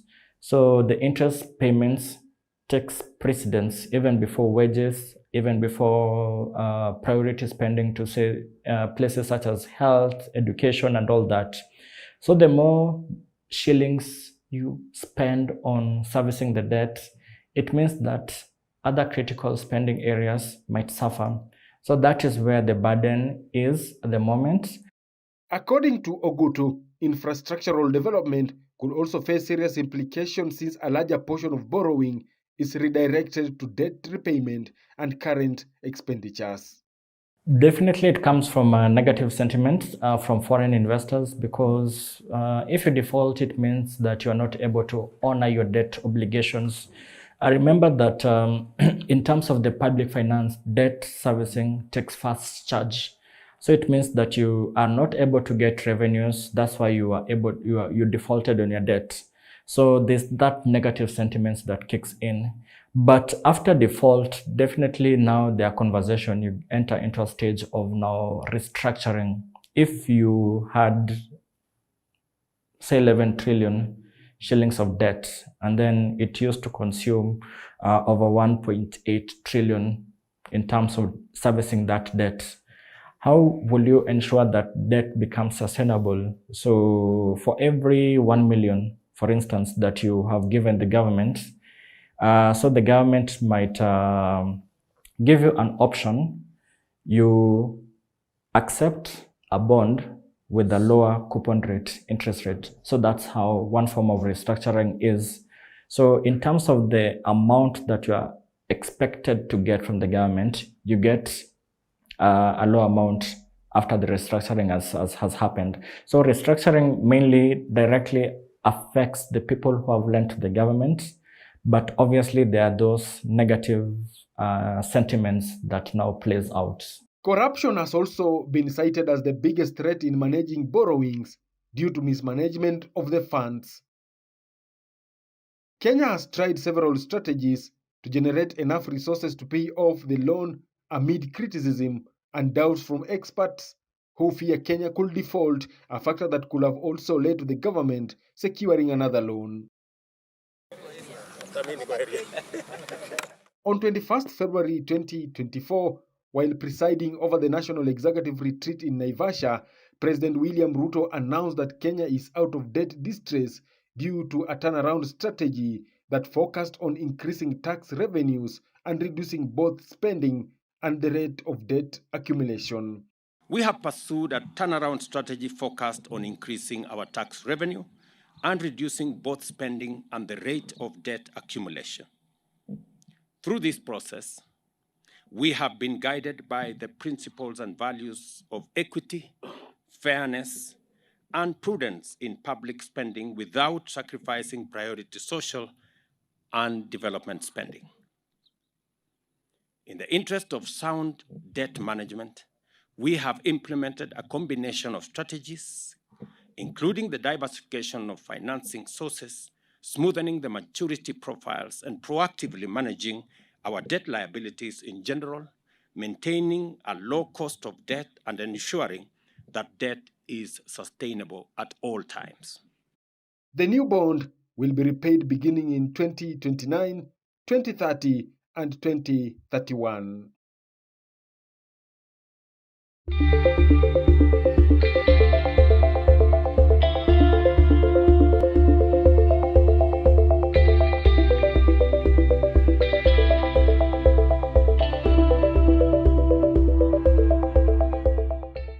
For the Eurobond, it's a loan taken, yes. But how do we facilitate members going, the MPs going to Singapore, giving them millions in terms of allowances, yet we have debt. And we have like companies in Western, like the Mumias one and the Zoya, we have the debt. Yes, it can be paid by the amount of which we are facilitating outside. Is it logical facilitating the MPs going outside for meetings rather than taking the Japanese strategy of taking only the amount, the small number outside so that they may just take the research bit, come then teach the others, rather than taking the whole group outside, using millions, yet we have a debt. Is it logical? That falls straight at his desk, kindly. That falls straight at his desk. Kindly, just 2 minutes. Thank you very much for that question, and I think it's a brilliant one, especially as my colleague from Western. Now, we have to also have an understanding that when you look at it from that perspective, it actually doesn't make sense in terms of why should someone go for a trip abroad when we have a debt? Makes basic sense. But that is what I again call an emotional argument, because sometimes not every trip is unnecessary. For instance, you have professors here and students who had to bring students here for us to have this conversation. But if you're able to simplistically argue that why move around town when the university has not paid salaries? You see, it would make sense, right? But you see, this is actually important. For professors to be able to add on to their knowledge, for them to disseminate, they must do their research. They must be able to travel. We cannot say now professors should be crunched. They should not move anywhere because the country has debt. So the question should be about the impact of the trip so that we only have necessary trips. During the previous regime, and yes, was in government, but I was really opposed to it, even when the president did it, is part of, to cut costs, you stop tea in offices. And that looked like a very good thing and Kenyans celebrated. But my question is, what has the clerk at the Ministry of Transport who is seated there, what has he done to disadvantage this country? The only thing this person earns a salary of maybe about 20,000 and he takes tea in the office. That is the only thing he takes. Why are you making us feel like this is the problem of the country? The problem is not the tea. The problem is why the exorbitant budget on the tea. And this exorbitant budget on the tea is not eaten by the clerk in the office. It is by the supplier. So why can't you bring it to the reasonable level and let the person in office have a good time? Even when you are employed tomorrow, you want to be employed and be okay. When you come to such a place, we cannot say let professors not get their per diem because the country has a debt. The professors are not the reason why we have a debt. They qualified for what they are doing and they must be appreciated for what they are doing. So the thing is, we must cut down on unnecessary travels. Not all travels, because some are important. Yeah, but I agree that sometimes we have, for instance, I saw some MCAs going to benchmark on some, I can't remember it, but it was a very nonsensical issue. And I also saw at the advent of devolution, you guys saw a county government that opened a Facebook page using a 1.5 million budget. So that is what we call unnecessary. Yeah, you can't open a Facebook page using a budget of 1.5 million. Yeah, and that was just Facebook. So Twitter is even more expensive. Yeah, TikTok is even more expensive. So the county spends 10 million to open Facebook accounts. So that is the problem. The problem is not the county investing in communication. The problem is what is the nature of investment that is being made. So unnecessary travels, those should be cut down. But necessary travels that are impactful and helpful to the country must still be there. Remember, we must remember, and as I just finished, we must remember not to choke ourselves in the struggle to solve a debt problem. Because right now, and I'm glad these are universities, a lot of universities are struggling today. They are not paying salaries, they are delaying salaries and all this. Is that good for the country? What if those people told us that the reason is because they are paying debt? So we don't need to choke ourselves in the expense and use the debt now as now a panacea for us to now make public servants and civil servants suffer. They are not the problem. Yeah. Do we have the right national priorities? Because the one of the travel is just an example, the issue of priorities. And I can give an example. I'm sure he's going to say it's emotional. The Toyotas we buy for the government are serviced by Toyota Kenya. True or false? They are not serviced by any Kenyan mechanic or entrepreneur. The president goes to Japan and takes a loan of $500 million from Japan, isn't it? Yet, he's paying Toyota Kenya, and when he was in Japan, he was hosted by Toyota Kenya. He pays Japan something to do with, if you talk about billion shillings, that's around 67 billion shillings. Yet, he pays Toyota Kenya every year 49 billion shillings in servicing vehicles for government. And that money goes to Japan, then the money is borrowed to him to bring here, again, and pay with interest. And the interests are 14%, isn't it? The Eurobond interest is around 10 point something percent, isn't it? Is that an economic thing? I don't want to talk about personality, talk about the dividend. Let's not personalize this discussion. We are discussing about priorities, isn't it? The issue is that whether it is me or Fred sitting there, what is wrong, period. And don't listen to persons here. Don't even say, from my region, there's no bank account for a community. There's just a bank account for individuals who steal from us. Are you getting my point? So just depersonalize these things and talk about, it's not a priority. Whether you need to go to abroad for those trips, why must you borrow to travel? Will you borrow money to travel? So the question is that we need to look at priorities for you as citizens, as young Kenyans, and actually the future of this country. You start asking yourself, question these things, and objectively evaluate whether you yourself, do you have priorities that you follow? Forget about them. Because if you cannot even follow your personal priorities, you'll enter in that government and you find you even have no priority as a country. So let's start from where you are. Follow your, do you go and wake up to go to church on Sunday? Is it a priority to go to church on Sunday? Or is it a priority to be drunk on Sunday morning? If you cannot be able to know your priorities at that time, the government will reflect exactly who you are. So start with yourself.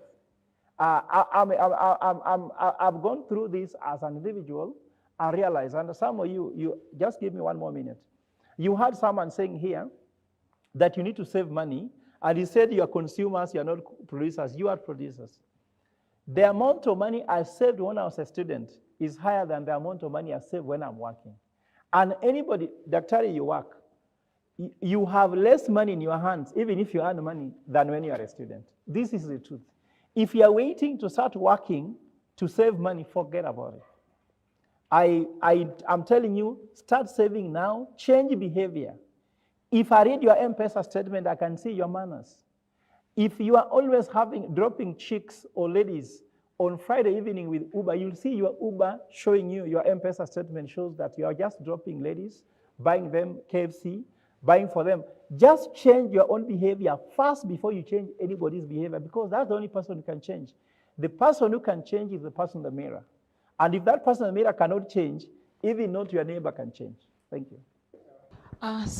Thank you. Now, my question was about the debt, the accountability of the debt. Now, you alluded that the last time we got to know our actual debt was during Kibaki's tenure.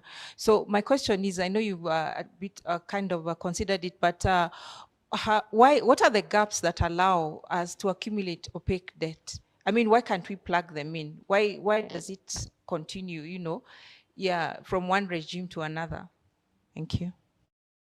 Governance as a social issue, I'll borrow heavily from what they have said, ironically, given the discussion. It's that we do not participate to the extent that we need to in terms of, the national conversation, right? Because as it's sadly feelable just from the audience, few of us have read or even been able to question what's going on with the different bills, the Finance Act and the housing levy. So just to bring it as a solution, it's that we need to participate more. We need to be intentional. We need to document. We need to, we can't stay silent. We can't stay passive. So the shift that we need in terms of governance is being more active rather than passive in terms of governance, and shed away some of the wrong assumptions that have been pushed to us. For example, One being that politics is dirty. That has, of course, kept a lot of people because it's come into the realm of common belief. My observation also and learning also from this panel is that we tend to think of economics as an impartial or just a numbers game only, right? But it's not only a numbers game. There are a lot of emotions involved, both from the citizenry and from the policymakers, right? So we need to shift to appreciating the behavior side of economics, the decision side of economics, the rationality, the emotion of it again, because if we don't care about what's going on, then it seems to be that it becomes a self-fulfilling prophecy in the sense that if we say our leaders don't care and we know that they don't care, then they'll keep doing things that show that we are disconnected, right? But if we do show that we care and we do follow up, we call for their accountability, again, using also the power of media, the power of internet, I think we can give ourselves a standing chance instead of writing ourselves off as people who can't do anything about it. Again, if we keep believing that we can't do anything about this, we are the ones getting stuck. But who will, a certain group has to keep the voice sustained long enough. And if we study recent movements in history, for example, the Me Too movement, it did lead to a certain threshold of prosecutions that did have to follow with accountability under the producer, what's his name? Weinstein, I think. So it's not the only one. We cannot sit back at the end of the day. It's that if by design we keep these self-limiting beliefs, then the same scenario plays out. So that's the challenge. Let's participate. Just if I can weigh in a little bit, because I'm in the center of this. Whenever you take a petition to court, there's what we call a certificate of urgency. In the review for the debt, I asked that court should declare that Kenya should not borrow money until we know our debt, and the courts have refused. They refused totally to agree to that. So now, what am I pursuing now? We are pursuing some amendment of the Constitution, because if you look at how a treasury, and when I was working with Italian government, Portugal, what I discovered was very good that helped me was that the national treasury is the national treasury. What does it mean? The presidency is not under the presidency. Treasurer means what? You are keeping our debt stock, you are keeping our assets, you are literally, even all the land titles are under the treasury. Like, you are the treasurer. We trust you with everything that Kenya has. But now in Kenya, there is no demarcation between the national treasury and the presidency. And so far as the presidency, the president can go to some place and come with money and then say Kenya has been borrowed this money, and there is no one who can stop him. There is no accountability measures. As far as I'm concerned, you Kenyans ask me if there's another way around this one. We must separate the national treasury from the national government. In fact, that's why the CS treasury, it is a super CS. If you don't sign any contract with the CS treasury, even if you are in land, you cannot do it. You can't spend money without the national treasury. That's why anytime anything where needs money, it must pass through there. But for in Kenya, the national treasury, being in the pocket of the head of state, you can't stop the head of state what he wants. And if you have anything to champion, to talk about, please, talk about this very loudly, because this is what will safeguard your future. And that's when treasury, the treasurer will be a treasurer. For now, a treasurer is not the treasurer. It's just someone who follows orders. Quickly, just final remarks. Advice, just your final remarks, just 30 seconds. Okay, thank you. I think first of all, this is a very timely conversation. And as I insist that the only way we start moving toward the right direction is when we start having conversations about the problem. That way we are able to now canvass the solution. So, and having this kind of conversation, I think is a pedestal that moves us towards the right direction. So as young people, and this conversation has really heavily used actually the young people of this country. So the more we have this kind of thing, the better for us. My only clarion call would be like, let us not move and be most on the side of complaining without necessarily any solution. let us be able to be from the side of offering the solution, championing until that solution is put in place, because that is how we have impact and that's how we make our lives become better. Otherwise, from the other perspective, we would only be throwing shade and making it a doomsday for all of us. I think it is not as dark as sometimes it's made to look. There are strides that this country has been able to move. We are not yet where we need to be. But for us to get where we want to be, it involves all of us. So we must be able to really come out, and we must be able to ensure that the toil that we have put in school and everything, we must be able to ensure that that is put to good use to make the country better. Otherwise, thank you very much, and thank you for hosting me. Thank you so much, advice. Roselyne, just 30 seconds. All right, thank you so much. Having a conversation for 3 hours is actually an art in this age where, attention economy has been shrunk severely by, the algorithms out there. But not to decry the problem, I appreciate you for listening. I appreciate you for asking questions. And I appreciate you for keeping us on toes, because if we were not, if it weren't for you, then there are things we would not have learned from today. So my call to action is this: let's take our power back. Let us examine every self-limiting belief about the economy, about debt, and about society that we have been fed. And as we clean up these beliefs and get them out of our system, let's be informed, let's be involved. We are the ones creating our tomorrow today. So it's not about being the leaders of tomorrow, it's about taking charge right now. Thank you. Thank you so much, Roselyne. Prof, 30 seconds. Mine is to thank you very much, young people. In spite of maybe me sounding cynical, if I know there's no solution, I couldn't come here to discuss about that. I know the solution do exist. We need to insist on the solution, and I think I've given you the right roadmap to start reflecting about it. It starts with me and you. Are we doing the right thing towards that? Because before you wait for everyone to change, change starts like a candle. You light a candle, you pass to somebody the next one. I'm a Catholic, we usually light Easter candle. With one candle in church, the whole church gets lit. Who is lighting the first candle? Or you're waiting for your neighbor to light it? Light your first candle, and then one will go. I've just sent a link to Joy. Someone says they want to be social media influencers. There's a very good video I did on YouTube, which is talking about the traits of being a brand ambassador. It's based on long time of consultancy with brands. So you can just get it from her. But if she does not give you, just talk about traits of brand ambassadors, then say Fred Ogola. The link will come to you in your own hands. And I want to end by telling you that Kenya is so promising that just counting where we are as a blessing is not enough. We should ask where else could we be if we just got what we need to get right. And if you're part of that answer, then you're part of the solution. But if you're not part of that answer, then you just go on again to form the cynical. Remember, this generation has to get it right for us to get everything right. Thank you. Thank you so much. Thank you so much to our panelists. Thank you for showing up. Thank you for your thoughts. Thank you for your participation. Special thanks to NIBS, KCA, KEMO, and ZTEC who are here with us for this conversation. After the break, the lunch break, we do discuss something extra. The reason why today's conversation might seem a bit doomsday is because we have separated the debates. We have 4 debates lined up. So keep a lookout. The final debate, we talk about the solutions we can provide to this issue. So the debate afternoon, we'll be talking about, do Eurobonds contribute to economic growth or pose a threat to our national sovereignty? All right.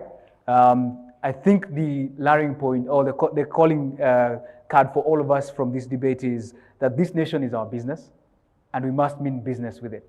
We must get involved, we must ask questions, and it starts with us. It doesn't start with the generation that has passed, it's us. So thank you so much to all of you for being here with us and for participating in this debate. See you at 1:30 for the afternoon debate. Thank you so much.